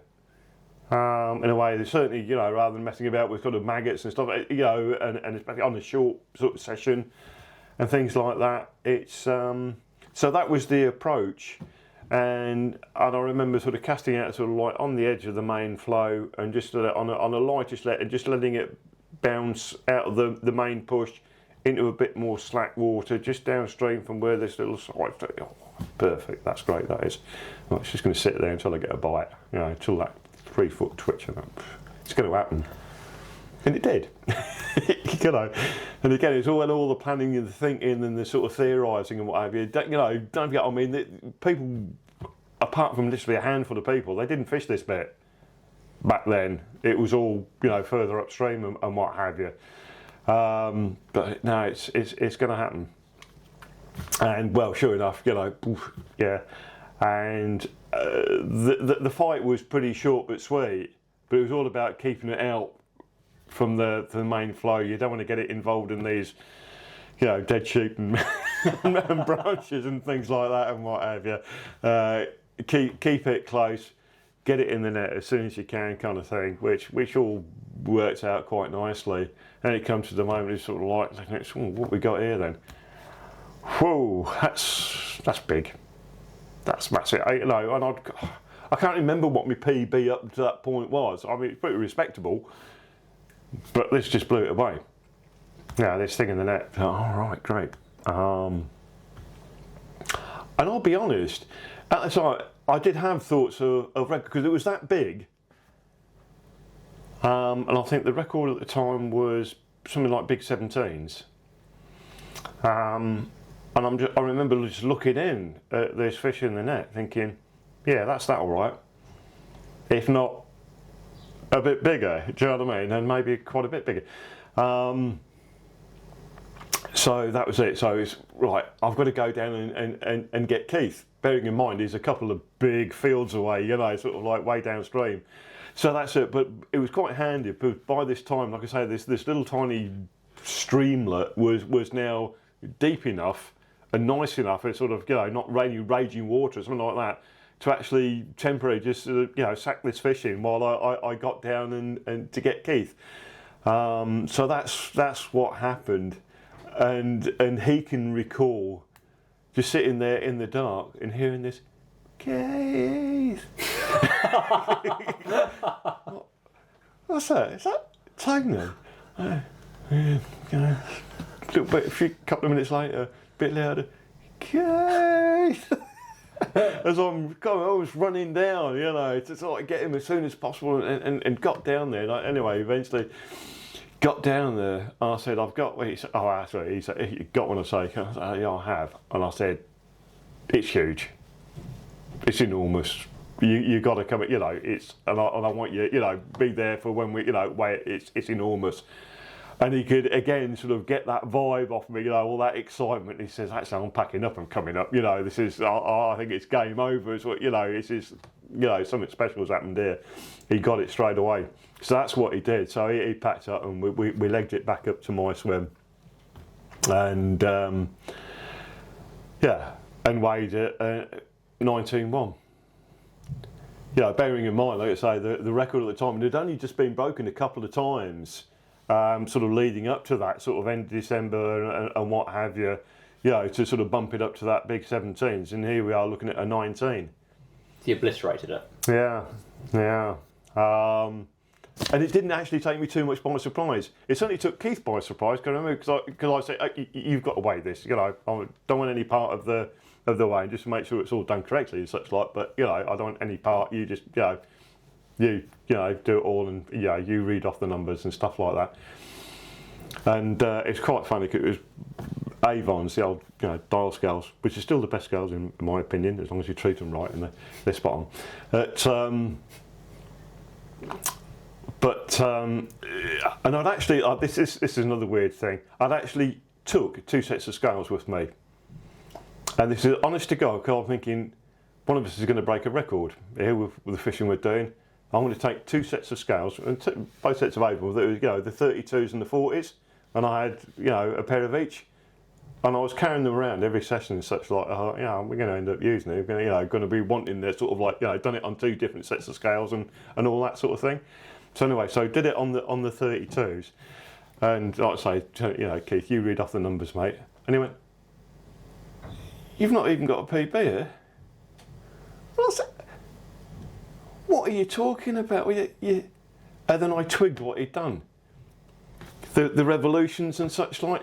So he hadn't imagined it was going to be that big, so he'd miscounted the revolutions and such like, and it sort of like, so he was reading it 8 pounds light, and he said something like, it's like just over 11 pound. Oh, but you still, and then I actually went, oh no, I realised, it's 19s, it's over 19s, you know what I mean? And he said, I wandered off for a little bit. He's holding this, and then I think he'd realised he was just like, and he said, I'd wandered off a little bit. I'd had this, clutching my head, going, I'm 19, I don't, and I did, Tony, can you come back? We need it. Yeah, so I got my head together, and then we called Vince. And he hadn't gone to the meeting yet. I said, you need to come down to the river. I've got a big, and can you come down? And we didn't say how big or anything. Didn't want to, And actually, I wanted another guy to sort of come down, and again, a sort of, because I got this second set of scales, and I said, let's get Vince to do it on his Todd, and wait again, and hopefully come back with the same. I mean, you break the record because sort of like I've done it by a load, so that wasn't going to be an issue. But it'd be nice to come up with a second set of scales, someone else do it, same weight and what have you. So long story short, that's what happened, and it was quite funny actually because, like I say, I sacked it up in this little side stream thing, and Vince come down, and I remember sort of pulling out the sack and laying it on the unhooking mat, and before it even unzipped it, stuff like that, Vince went, it's a record Barbel sat in there, isn't it? It's funny, isn't it? It's, but and so 19.1 on that. However, what had happened was, because I'd got the 2 sets of scales verified, and one of them was bang on through every weight, absolutely bang on through every weight division, but another one, I can't remember which set it was, plus or minus an ounce because I'd put both of the sort of certificates, if you like, into the record committee, they say, well, one of them could do it, so we'll have to call it £19. Which, when you think about it logically, it's not right. Still not. However, £19, 19 not really that first, you know. So yeah, so that was the first record, the Kickles one. That to me was actually more memorable than even breaking £20 barrier, you know, for the first time. That first one, that first record. Well, you can only do the first record once, can't you? Do you know what I mean? And it was mega. So when you say the fishing wasn't overly complicated, you said that the fishing at Kickles Farm suited you better. It's similar to what you'd done downstream on the Ouse. What was your barbel fishing like back then? So you're fishing with boilies. Is it like PVA bags? Yeah, sort of mesh PVA bags and things. Moving a bit, but not that much. But every time, you know, a sort of fanciable swim, even if you weren't fishing it, it got a few boilies put in and stuff like that. So you're doing a bit of pre-baiting, and like I say, there was 3 of us on the same bait, so I think we're all helping each other out. And it's good in that situation when you can trust your mates and stuff like that. Yeah, they're putting some in. It's not just, you know what I mean, putting some in the one swim that they're fishing. I don't think there was any of that going. No, it was good, and so that stretch saw, although it was pretty massive stretch, you know, it saw a bit of a bait. I mean, we didn't put ridiculous amounts in or anything like that, but I think it's probably the first time that perhaps got done down there. I guess you had that strength that you were some of the first people properly doing it, so you had the advantage there. And so that was when Kickles was on the Newport Pagnell ticket. That's right. But that wasn't. Didn't stay that way. No, it didn't stay that way. As soon as and we'd asked, to be fair, the papers not to mention the stretch, because actually we did get one of the guys come down from one of the papers to take some photos. But news got out that it was, you know, this club water, you know, for 20 quid a season or whatever it was, you know, that previously hadn't really got the form, but here it was, and it done a record fish. And I think it was because it was a big jump. It was, people were like, wow, you know, it was a bit mind blowing, and so it did attract quite a bit of attention. So quite a few people started going down there, and I think there was maybe some parking issues as well. And this lovely old farmer was maybe getting a bit cheesed off with some of the comings and goings and what have you. And then someone had the bright idea of forming this syndicate, not inviting us, by the way, or what have you. And it was a bit galling as well, because the idea, just for local guys who've been fishing it, a bit of stuff like that, and there might have been one or two, but most of them weren't. And what it absolutely did was exclude us local guys and what have you. But it is what it is. And so that's right. Yeah. So a Kickles syndicate was formed. So Kickles has become a syndicate. And you guys apparently aren't welcome. Where do you go? Where do you go next? Yeah, obviously it was all a bit disappointing, especially as you feel you've helped to pioneer it. Is maybe not quite, because I mean, don't get me wrong, I wasn't the first barbel angler ever to sort of fish the place, but one of them, and you felt a bit awkward about the whole situation. However, I think because I broke and again, you sort of felt almost you can't get any bigger for the time being. I think I was reasonably happy to maybe let it go a little bit, you know. But I think what happened was that the setting up of that syndicate, I think the guys at Newport Pagnell, the actual club, who, if you like, lost that bit of fishing, felt a bit rubbish about it. And I do remember I think it was the chairman, I can't remember his name, but he rang me up and he said about it. He said, "You're not part of this syndicate, are you?" I said, "No." I said, "I'm as cheesed off as you are, possibly more so about it." But I said, it is what it is. And And to be honest, we were gradually learning who. It's a small world. Yeah, and we're gradually learning. I mean, it probably took us about, I don't know, a couple of 3 weeks. Not that we were sort of particularly trying to, until we sort of all the names of the syndicate, were sort of known to us and stuff like that. But what it did is, well, it caused a little bit of a panic in the area, because there was obviously Milton Keynes had Adams Mill. And I'd actually been up and had another look at Adams Mill, by the way, in all this time, because, like I say, it was just sort of upstream from the sort of upstream end of Kickles. So I remember going and having another look at it, walking up, and you had to go over this bit of a stream and stuff like that, and have another look. And I still remember again looking at it, going, nah. So still don't fancy it. But anyway.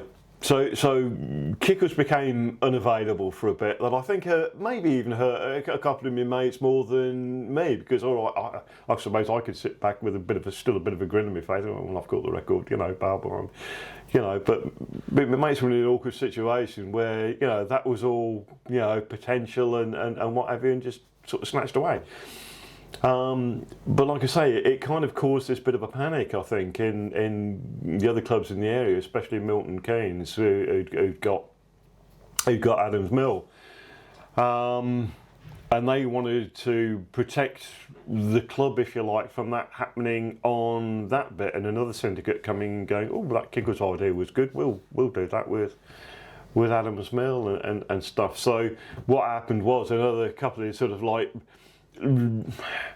syndicates, if you like, or syndicates within clubs, limited membership, special, and the sort of Milton Keynes, Adams Millie side of things, they'd asked Bob Church, because he was getting well into his barbel fishing and stuff like that, and getting some success. They'd asked him, of course, well respected and stuff like that. He said, look, can you help us, sort of sort out how this might work? Which he did, and of course he came to me straight away and said, hey, look, do you want to be part of this, put your name in the hat kind of thing for the syndicate at Adams Mill? And I originally said, nah, it's all gone a bit sour, do you know what I mean? And now you can stuff your syndicates kind of thing, and what have you. And it was actually Bob that persuaded me. He said, look, it'd be such a shame that you've lost that opportunity and I think we all still thought that maybe that record could still go on. They all seem to be growing that special pot of fish, and I mean there wasn't many of them, but I think there's still the possibility that that record going further, and it was Bob that persuaded me. Said, well, at least stick your name down. He said it'd be such a shame if you, after what you've done, to then lose the potential for fishing it in the future. He said it'd be great, that'd be such a shame. So I said, all right, yeah. So I will then, yeah, cool. And I think there's been some weird things being talked about that Adams Mill syndicate and stuff over the years, or the first few years of its existence. And how, select few and stuff like that. But I mean, obviously being close to Bob and the chairman of Milton Keynes, and knowing a bit about the setup, I think everybody who had applied, all right, it was a lot more expensive. Obviously, I think they'd realised that there was, if you like, money to be made, but that was the way to make it exclusive, kind of thing. How else do you do it, and not get inundated by just 3 million anglers going, yeah, I'll have a bit of that, So they put a price that they thought was realistic and would, for them, and be offered to the, to Adams, the farm, the owners and such like to say, look, to keep it for us, what can we, and I believe what happened was that everybody actually applied for a place on the Adams Mill Syndicate that first year, got one. Never mind all this, it was all right for you lot sort of thing. You hadn't bothered applying. I'd love to, but I'll never get. But actually, yeah, you could have done it if all you'd bothered is actually writing a letter or email, or whatever it was, you know what I mean, and spending your money. And it did get busier. I mean, there's no doubt about it. I mean, you know, people, rather than paying, say, 25, 30 quid or whatever for a club book, they're now paying 300 quid, or what, I can't remember what the prices were, but you know what I mean, it's significantly more. And of course, when people have shelled out that sort of money, well, they want their money's worth. So they're going to go down and actually fish it, rather than, you know, just another club book to add to the collection kind of thing and hardly ever go down. And like I say, I mean, I think I'd gone and had a look at Adam's Belt about 3 times by that. That's right, I do remember actually now going over with Keith as well. He said, we've got to go and have a look. I said, I don't think you'll, you know, and this is when we were fishing Kickle still. I said, I don't think you'll be, and he wasn't either. So, I mean, I'd had a look at it 3 times and went, nah, you know, he'd had a look at it, nah. But then, like I say, that it was, yeah, we worked out it was the same bunch of fish that used the 2 stretches, and I think under a natural kind of thing, what happened was that a bit of flood water in the summer months, spring, summer, I think there was the sort of breeding conditions and you know, for spawning and things like that, more oxygen from the upstream weir and all that kind of thing. So I think it was a nice place for the barbel to be in spring, summer months. But then when there was extra water coming in later on in the autumn and winter, and barbel do this every river in the country, tend to move downstream. Yeah, and I think they're trying to find, you know, sort of deeper water, calmer stretches and stuff like that, where they can spend the winter. And I think that was the natural way of things before the syndicates, was that the Adamsville barbel sort of dropped down into the sort of like Kiggles Farm area and what have you later on in the year. But what happened was that, like I say, these people are now spending good money to fish, you know, join Adams Mill syndicate, and so more people, more bait. And I think in the end, what happened was the fish, right, we've got no reason to move. We're getting well fed here, and Barbel agreed to fish. I mean, they're the kind of carp of the, you know, the river environment. They do like a bit of grub. Yes, we must stay here. So I think in the end, in a roundabout kind of a way, what sort of happened was that almost the forming of the Kickle Syndicate, the Kickles 10 if you like, eventually, within a reasonably short period of time, they'd done themselves a disservice, because the fish didn't drop down then into Kickles and stayed up at Adams. And like I say, for the first couple of years of that time, I wasn't particularly interested in fishing for. Although I liked going down there, I got into it because it was quite a few of my mates were fishing it, and it was quite nice popping down there. And it was the start of my serious back issues as well, which in the end resulted in some pretty major surgery and stuff like that.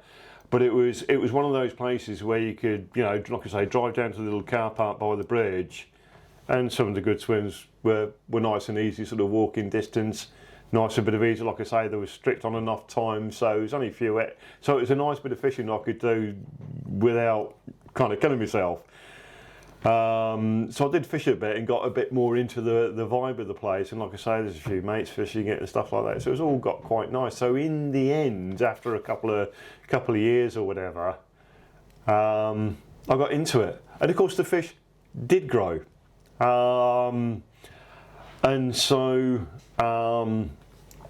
the record had got broken again with and different fish as well. From, like I say, I mean, there's this sort of group of the sort of A-team, if you like, of Barbel in that stretch. We're just something else. And so, and even the 2 previous to my 19-1, the 2 record Barbel previous to that were different fish. And then I caught a different one, which is the one they called Pope. And then the next couple of fish to break that, get into the sort of like the you know, serious 19s and what have you. When I say serious 19, I can't remember exact weights and what have you, but certainly sort of, you know, putting on a couple more ounces each time onto onto that were different fish. And so the records now, by the time it's sort of, the next occasion I think that you want to explore, 2004, so the records now, low 19s, mid 19s, whatever it was exactly. And I was into the fishing a little bit, and I'd had me, so I'd had to stop fishing altogether. I'd had to stop because I used to go down the gym and things like that and what have you. And I'd had to stop all that because this back operation, because I was going to be crippled. So it was a pretty major back operation with all this sort of metal scaffolding, and I had a couple of discs that were completely disintegrated, so they had to be replaced with sort of medical plastic and all that sort of stuff. But I could start fishing again sort of into that season towards the end of the summer, and and that was the place I could ease myself sort of almost back into it, was that nice, relatively easy fishing over at Adams Mill. So that's what I did, and like I say, the fish in between times, if you like, had got bigger. So again, rather than going on a big detailed story again, another fateful day and what have you, down at Adams, fishing the sort of, if you like, the famous bridge swim, which is literally just a hop, skip and a jump from where you park your cars kind of thing. And right at the end of the session, I'd even taken some stuff and stuffed it in the back of my car, so I only had literally just my seat left and the rod and the landing net, And I was going to pack up, because like I say, the strict on and off times were pretty strict. And there was Stuart Court was fishing over the bridge, but downstream a little bit. I think it might have been just him and me left actually by this time. I think it was. I think some others had come and gone. And again, it was another one of those days, by the way, when it was really raining. I remember getting down there, only one in the car park when I first got down, and just sat in the car. I had to sat in the car the first sort of half, 3/4 of an hour, whatever, because it was absolutely tipping it down. And you'd have got instantly wet. You'd have got around by the time you got out, you sort of, the driver's side and got round the back to, put some waterproofs on. You'd have got absolutely soaked. It's one of those absolute monsoons. And but anyway, got fishing, and again, it was that sort of situation where the river had risen a bit. I mean, it wasn't, some sort of like, raging torrent or anything like that, but it certainly put some colour in and a bit more flow and stuff like that. And but anyway, so I thought, right, got everything just in the back of the car, these little bits. I'll wait until I see Stuart come back and to the bridge and start walking over the bridge, because I'm just literally up to almost fishing under the bridge. I'll wait till then I know that, okay, that's time for me to go, and I can just quickly reel in, sort of thing, grab everything, poof, in the back of the car, and I'm gone, So I think I could actually hear him sort of packing it up. I thought, Stuart's going to be there in a minute. And I'd actually taken a couple of steps towards the rod, so I sort of sat back a little bit, because there's one of those swims where anybody who stops, they go, oh, there's someone in there, I'll go and say hello, So you don't sat right over your rod, although you're fishing a bit sort of downstream and all this, sat back a little bit, so you can get too much disturbance if someone came along. But I remember, okay, that sounds like Stuart coming up and what have you, right, I better reel in here. And I'd actually stood up a couple of steps towards the rod, just about leaning over, and wallop. A bit handy like. So yeah, playing the fit, and then you go the details of the fight and stuff like that. But you knew it was a big one. They sort of plod, and you can feel weight rather than it's dashing about and stuff. So there wasn't any particular drama. But obviously it'd taken a little while, because by that time, sure enough, Stuart he'd come across the bridge and he'd loaded his gear, and he'd actually seen me with the rod in my hand. The light's just starting to fade, and he just assumed I was absolutely doing that, was winding in, and that's it, and I was going to be, and I was off. So he'd put his gear, because he was going to say, oh, how'd you get on, Tone, and before we, what's he doing then? So he'd come down, because like I say, it was only just this little short walk from the car park. So he'd go, oh, you're playing one? Well, yeah, I'll say it's a good one as well. So, so he, all right, picked up the landing net sort of thing. So he was there for the landing and everything. And again, you get to know the fish, you know. And if there was one that was going to, the next one to break the record, it was going to be this one, the one we called the Traveller. And sure enough, I think we both knew almost as it went into the net. Oh, I reckon that's the one. You went, yeah, you've done it again. Yeah, I thought, oh, is it? Yeah, it is.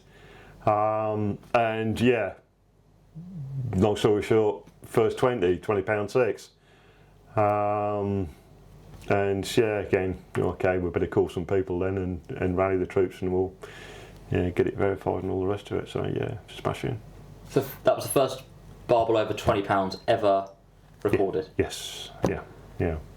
Incredible. So yeah, I mean, a lovely milestone. People ask me out of the two, which one's sort of like the better sometimes, and I think they expect me to say, well, the first 20 has got to be, can you only do the first 20? But it wasn't. It was nice, don't get me wrong, and like I say, we called a few people, get down, verify it and everything, and witnesses and all that goodly stuff, and photographs and everything.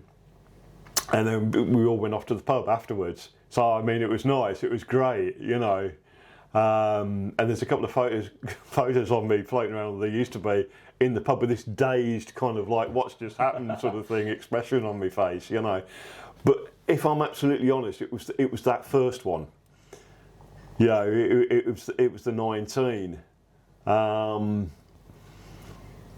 it was because I think it was just potential. We dreamed about it, and then it happened. I think there was maybe even a touch of more expectation that someone was going to do it. Around that time when I had that first 20. But back then it was more, and we were more pioneering the Kiggles Farm. I mean, nobody had heard of Kiggles Farm. Before it all happened, and I remember, we did that, like I say, and I called out Vince to do a weighing on a session. So, and we did all that, done some photographs, got one guy from the papers come down and do some more, and then we went off, and by which time it was quite late. Oh, that's right, and I remember phones, because of course, I was due to go to the Northampton Specimen group meet, where we all were, Keith, Vince and myself. And of course, by this time, it was all way too late for all that. But we phoned Bob, and said, "Oh, I won't be making the meeting tonight. I've just broke the Barbel record, sort of thing, So there's a bit to do, And I said, "Yeah, I haven't. Yeah, absolutely have." And it's like, "Hang on, I'm going to put you on speaker," sort of thing, It's like, yeah, just say, to the group what you've just told me. And you got this cheer in the background, which was really nice. And then after we'd done everything in photographs and all the rest of it, there was a pretty nice kebab shop in Newport Pagnell. So we went off and celebrated with a big kebab and stuff. And I remember just sort of standing again with this sort of like slightly dazed kind of thing. Is this real? Has this just happened? It was pretty special. Did it mean a lot to you to hold that record? And I've never been fortunate enough to break a British record yet. Keep saying yeah, that's right. Maybe one day. How does it feel to hold a record? Does it mean a lot to you? And is it an odd feeling when it gets broken again? It's a mega feeling. It's that kind of thing. I suppose I started fishing when I was 7, and I think especially back then in the early days, if you like, when I was young, I don't think the records got broken quite as often as maybe they do now. And you could, you'd read what the record list, and you could memorise it. You could, someone, back when I was, the Barbel was things like a big 12 or maybe a 13 or something like that, and the same with the Bream and things of that nature. And so you always, I suppose, sat and daydreamed a little bit, but wouldn't it be great? And there was that slight naivety, I guess, about the situation before the sort of social media, before we got a bit almost too knowledgeable about fishing and the different venues and stuff like that. I think there was still this, you could dream a bit more that your local river or the park lake could do a record something or other. You know, and it's not till a bit later on. You've got to, you've got to go off chasing them. So I think there was always that dream, as a kid of breaking the British record or something or other. You know what I mean? But you're just dreaming it. Oh, it never really happened. But isn't it great to dream about it? And then suddenly, it has happened. And yeah, it was a bit surreal, if you like. And like, oh, that from that childhood dream, it's like, yeah, it's actually happened. So it was really special. But I think with the Barbel, you asked about, what were my feelings when it got broken. I think I was realistic enough to, they're still growing. It's going to get beat. And when we're 19, I had Steve Curtin. I can't remember how big is the next record. 19, whatever. I can't remember 94. I can't remember. But I knew him by that time, and met him a few times on the back. Really nice guy. And as soon as I learned that it had happened, I gave him a ring. And said sort of well done and stuff like that. And he said that was meant sort of like a little bit maybe more to him than most of the sort of all the sort of congratulate you. He said, you've rang up and I've broken your record, but you've rang up and you sounded pretty genuine about it. I said, it was, yeah. And so so I don't think I minded too much. I mean, it's nice to be the current, and then I was again, but then again with the expectation it's going to get broken again at some point in time, and it did, So it's nice to have that moment in time, but I think as well, if you're realistic about it, the situation, and you think, it's never going to last forever, it's cool with it. So it's nice. Yeah, it's nice to have been a record holder, but probably being unrealistic. I'm going to be a record holder forever. Yeah. I remember once when I broke a river record, I called the previous river record holder, and he wouldn't even come down and do a photo for me. So you've been far more gracious than some people out there. So I think there's a bit more bitterness than you've had in the past. You do see it occasionally and what have you. And we talked about it before. A bit of success can generate the green-eyed monsters in some people, but it happens in every walk of life. Successful people, there's someone down there who hasn't put in the effort, isn't good enough for whatever reason. I think shooting the people down there will put them in a better light. It doesn't, does it? But it's going to happen. You got to accept that. Certain level of success will always bring a few detractors along with it. If you were able to break one more British record, good one. What species? What species would you do it for? If I could pick the situation as well, I think I might go for pike, but maybe not a trout water one. If I did it sounds a bit snobby, and don't get me wrong, my PB is from a trout, it's from Chew. Yeah, my one and only 30. But if I could pick one, it would probably be pike from a non-trout water, if I can put a little bit of extra into it. Pike had been one of those early ones. Ever since I was a kid, a big pike was a big looking fish, and probably the first sort of specimens I really sort of started targeting, even at quite a young age. So I think pike would be pretty cool. Right, I've had one final comfort break for the last session of the podcast.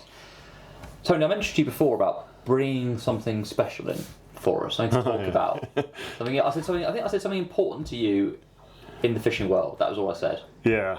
So what have you got for us? Okay, so I think you sort of mentioned something about possibly a nostalgic item or something like that. So I try to think, and this is a bit last minute when you said about it. So I tried to think of something. Got a bit of history to it. Okay. And stuff. And the first thing, I've actually bought two things in. So what I was looking for initially, in the first item, what I was looking for initially was an old ARC book. Because when I first started getting into the sort of specimen thing and stuff like that, and trying to, and venturing off to bigger waters and things like that, the ARC club, which then became Semix, so then became, other different things and things getting sold off obviously now and run by different places. But the old original ARC book from when I was, teenager and stuff like that, had some amazing waters when you think back, under almost like a club book prices, but it had places like the St Ive complex, had Fendraiton, Thiel, Thrapston Lagoon, and a bunch of others, all in one. You could buy the one book and you had all of them in it. Stunning when you think back to it. So I was actually trying to find, because I know I've kept one of those, so I was actually trying to find that yesterday, but I couldn't find that. But what I did find was my Fendraiton, or one of my Fendraiton sort of, syndicates. So obviously this is a lot later on now. I mean, this is, 2011. So from me, we've already talked about it sort of a little bit, sort of Fendraiton, Ferry Lagoon, era when, after that Barbel fish, and then fish around, a couple of different places, including Fendraiton and stuff like that. And then when the record Bream got caught from Ferry, and again it was like, okay, great. Well, that's where I need to be then. And that was the start of a kind of a 5-year thing. But and a lovely picture there of me. I've probably got it from, I've probably taken apart some work ID thing, so I think I've got a suit and tie on and stuff like that. So that's probably some work-related photograph where I've nicked the thing so we could have a. Very smart. Very smart. Yeah, I weirdly enough, yeah. I mean, I don't spend 100% of my time in scruffy, t-shirts. that's right, in Source t-shirt, old school Source t-shirts here, guys and whatnot. Look at that, one for the records. I mean, my girlfriend says, I scrub it pretty well. You do, love it. That's great. But, a proper full A5, almost like a postcard. Not the little tiny little business card you get nowadays. No, that's right. Yeah, special. Yeah, special bit of kit for, special period, and not I suppose a particularly successful one, because I didn't end up catching the record Bream for that, but I think I came close. I think I might have lost it, which is a long story in itself. Go into it if you want. I'm not sure if we've got. I reckon we'll talk about that when you come back on. There's a lot more stories we need to get out of you yet. I reckon the Ferry Lagoon Bream. Yeah. That's one we need to go into detail. Yeah, okay, because there's 5 years. But I will say, when I first joined Ferry Lagoon, so it started off with a major success, and then kind of 5 years later, maybe, didn't get the thing. But I did have a really big pike from there. I couldn't, when I first got a ticket, I couldn't wait to get onto it because I'd known about the place for ages. It had a bit of pike history, but of course it was before they allowed the sort of syndicate to be formed and stuff like that. It was a proper nature reserve, and for a long time, for many years, you weren't really allowed to fish it.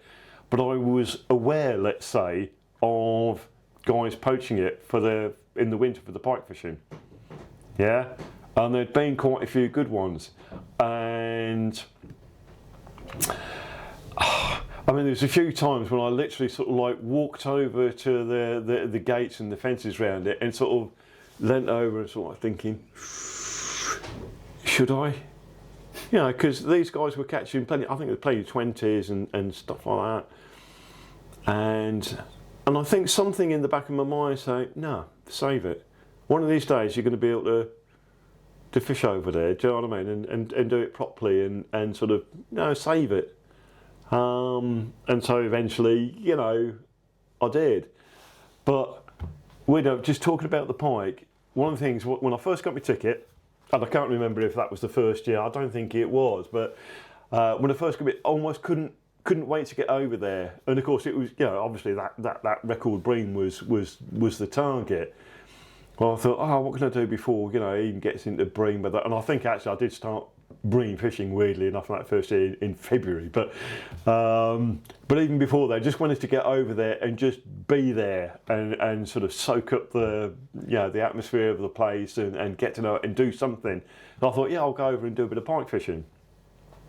And I'd had a little bit of success. I mean, back then the big rubber lures were only really just starting to sort of like make a bit of an impact and becoming the new thing. And so I got one of these. I remember this one particular one that I'd already had some success on. Was a big bright yellow and orange thing, and I'd rigged up a spod rod with braid and stuff like that, so you could keep on slinging it. And it was when I was younger and fitter and what have you, so I could sling these big rubber lures and what have you on a spod rod and braid for hours and hours. So that's what I did. So I went down to Ferry Lagoon, and spend a day just throwing out this big bulldog lure, the ones with the lovely flexible tails. I mean, a load of them do it now, but they were the kind of the first ones, yeah. And got down there, and it was the river had been a little bit in flood and stuff like that. So and all those kind of pits around, they're all on a sort of floodplain. Fen, Ferry, and the St Ives and all that. They're all on a bit of a floodplain. And so there was a bit of all that. So there wasn't just Ferry Lagoon, there was the sort of fields sort of either side, or the sort of scrub, were all under a bit of water. And I remember starting off, I sort of parked my car on a bit of nice dry land and what have you, and getting into some boots which I thought were going to be adequate just to get round. But I think actually during the day, another couple of inches came on, and eventually I sort of and sort of like went into a bit deeper water and got a boot full and what have you. Whatever, I'll just carry on. That's it, And anyway, long story short, I ended up round the far side chucking this bulldog back, and I hadn't caught anything, but I was having fun. And just this one time, and I'm bringing this bulldog in, and then all of a sudden a big shadow appears behind it. I'm like, oh, that's a decent fish. And then it's following it, and I think they get into that tail movement and stuff like that. They can become almost mesmerised by it, so they're following it right behind, but without taking it. And eventually, I'm run out of water, and it hasn't taken it, and you try to drag it around and stuff like that, and it moved a bit funny or whatever, and it sort of spooked off, and off it went. So I thought, it's a decent one. It looks decent. It's into the 20s certainly. And so I chucked it out again, nothing. Chucked it out again. As it's come into view, big shadow again, and again it spooked off. And I think it did that about 3 or 4 times. But then eventually, it's just, it's coming, and then all of a sudden you see it open up the big cavernous mouth. And it's like, how can it happen? But it's like your lure goes backwards. Yeah, it's like created this vacuum, and it kind of gets sucked in. But I'm watching it all kind of head on. I'm like, I know for strike, I'm just going to pull it straight out of its mouth because it's still happening. I'm going to wait until it closes its mouth and I can see it turn and move off before I strike, because I was worried I'll just strike it straight out of its mouth. So that all happened. I mean, it's only happening sort of like down here, just a few yards from the bank, and did that. Anyway, so it all ended in success. But as I'm playing it, and as I'm there, I tell you what, it's a bit bigger than I thought. I'm thinking, low 20s, maybe even a mid-20. And finally got this thing, no, tell you what, it might be the one, because I'd had a couple of 29s by this time, but I'd not had a 30, and I'm looking in that going, could be the one. But I've got a problem. I've got all this flooded field and stuff like that. So I've hardly got a square inch of dry land. And you've got to have kind of dry land and stuff like that to be able to weigh a fish properly. And I remember phoning up my mate, and again he sort of said, yeah, you've got that tone in your voice and what have you. Do you know what I mean? He said, you're out piking, aren't you? I said, yeah. And he said, have you got it? Yeah, as in, like, you know, have you got a 30? I said, well, I might. I've not weighed it yet. Oh, what do you mean you're not? So I can't. I'm struggling. I haven't got any dry land around and stuff like that to try and, you know, unhook it and weigh it. I've suddenly, you know, got a bit of a logistical problem here. And anyway, and he said, oh, and he said it's a bit tricky. You know, he was at work, he was a renal technician and stuff like that, and he said, and I'm not really close, and if it's a 30, I'll try and do what I can. You know what I mean? But he said, you know, you've got to try and weigh it, and if it's a 30, I'll try and. Oh, okay, fair enough. That's good.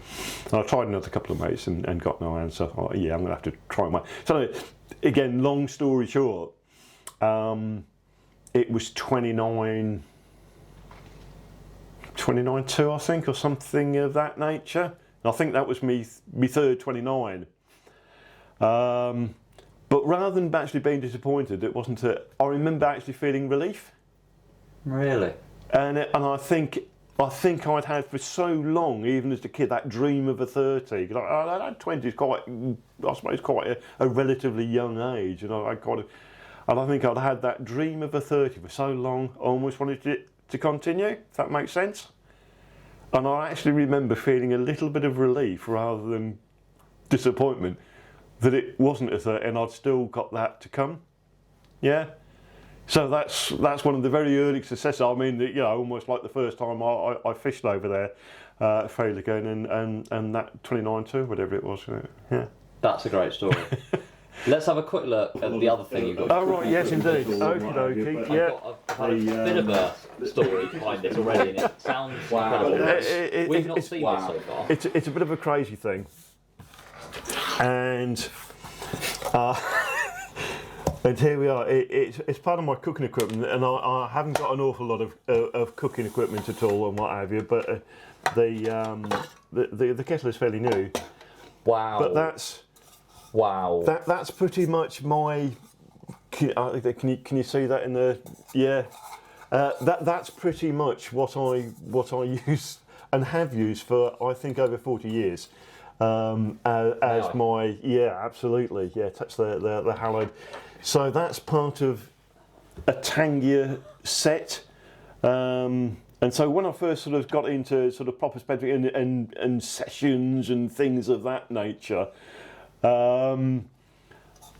okay, so I need something, so, you know, rather than taking almost like your mum's best pan or something like that and taking it fishing, or your girlfriend's, nicking your girlfriend's gear, so it's like, better get my own stuff.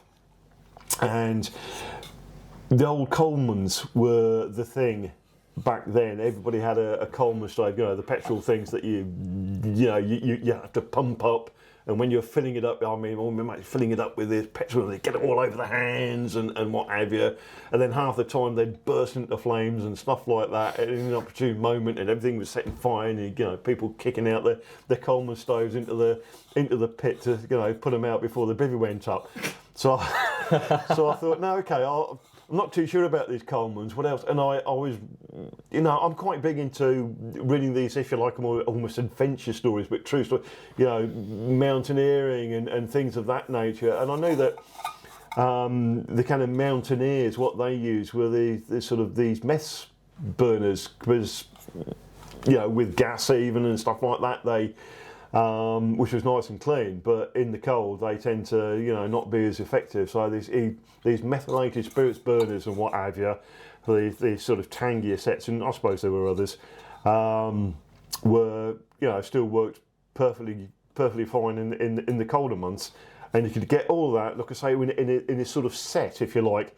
So there was the little mess burner, what have you, and this little stand that it stood on that all sort of folded into itself, and then you got, this is like the big pan, and I think there was a smaller pan and a kettle, and then you got, I think, a frying pan as well that sat in, and all the rest of it then sat in this. And I never used the frying pan because that's too much faff. As far as, like, you know, you need oils and you need other bits and bobs and such like, and my cooking on the bank is pretty basic. I'm there to fish, not to, I mean, people now, they do these cob things, don't they, and all the rest of it and what have you. And all very nice. And I'll scrounge food off I mean, don't get me wrong. You know, if someone's making, you know, bacon rolls and such like down the bank or something, you know, I don't mind wandering down and sort of like, oh, hello there. Oh, you sorry, I don't mean that. No. So yeah, plenty of people who think, oh yeah, that sounds about right. Yeah, he's scrounged some bacon sarnies off us in the past, you know what I mean, or whatever. But no, for my own sort of cooking, if you like, it's all pretty basic stuff. So I came to the conclusion that in there, all I need is a kettle, you know, a pan like that, and that's about it. And when it started off with the tangy set, like I say, these meth burners, the problem with them is that they soot, and they create an awful lot of dirt. So you can, yeah. There it is. And I actually ruined the kettle by cleaning it, and you basically just rubbed away the the bottom of it until it leaked. So okay, so you can't clean it too vigorously. So that was a lesson learned, and what have you. So I did buy another kettle, but obviously the pan is made of sterner stuff a little bit, so treating it fairly gently, and then eventually going on to gas, to be fair, and stuff like that and what have you. I've made that last for, I think it's 40 years or so, possibly even a little bit longer. And people do look at it, and I've had loads of comments saying, what do? You didn't make that in metalwork when you were 12 or something, do you know what I mean? And stuff, and it looks kind of like a little bit like that, doesn't it? But I can't throw it away, and I can't. It's, you know, there's never going to be another one. So yeah, and I mean that's what I was using last week. You know what I mean? And what have you. Yeah, splendid. Don't know about Tony Gibson, more like Tony Robinson from the Time Team, I'm thinking. It's like the kind of thing that's come out of an archaeological site. Yeah, that's it. Well, yeah.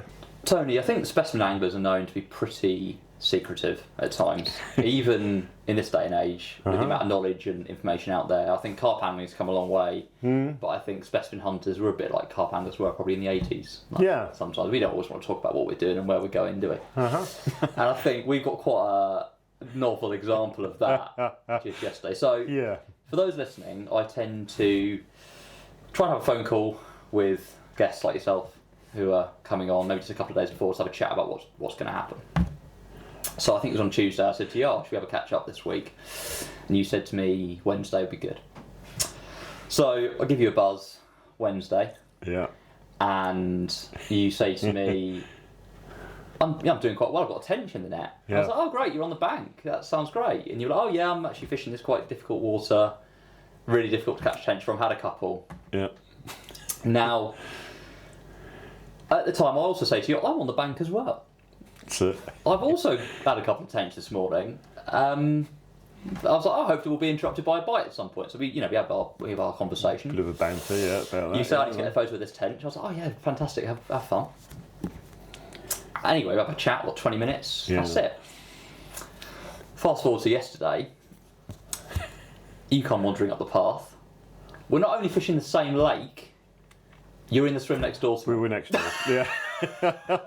Totally oblivious about it all, that's right. We had a phone conversation, we're both saying we're fishing, and we're both literally in the swim next door. That's right, keeping tight-lipped about where we were exactly and stuff like that, and then it ends up, we were fishing next door to each other. No, that's secretive in the extreme. Yeah, I suppose it is. It happens, doesn't it? And like you say, I think, we can be a secretive bunch. I mean, there's good reasons behind it, because it's a popular thing. You know, there's quite a few guys who want to catch the biggest of the big, and all that kind of a thing. And to be honest, there's not enough fish to go around, really.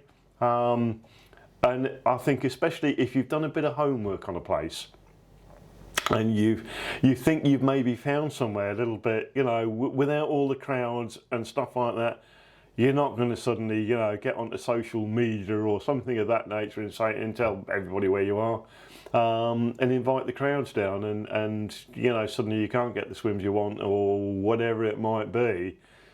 So I think sometimes it pays. It's nice to share, don't get me wrong. And maybe with a trusted sort of bunch of mates or whatever it might be, and stuff like that. And eventually, some of your successes, put the photos out there on Facebook or Instagram or whatever your thing is, and stuff like that. But you just don't want to ruin it for yourself, do you? No. And especially, like I say, if you put in the homework and you've got maybe, something that could be special, and you haven't got, you really don't feel like you've got the best out of it yet. And I think that applies to the water that we both suddenly found ourselves on, that we were, and that was the thing, that we were both doing. A little bit of pioneering to a certain extent and stuff like that, and maybe getting towards proper result. But you don't want to ruin it for yourself and invite the crowds and make things proper difficult where it's difficult enough already. Yeah. It's like you said, there's not a lot of fish to go around when you're fishing for specimens of that calibre. Yeah. And often they might only be coming from one or two swims. So I'm as guilty as anyone of getting very protective about my fishing and really not wanting to anyone to impinge upon what I'm doing. But sometimes I even question myself about whether if I can't tell anyone what I'm doing, is it even worth doing? Why are you I can't doing share it? it with anyone. I guess there is that. Yeah, that's right.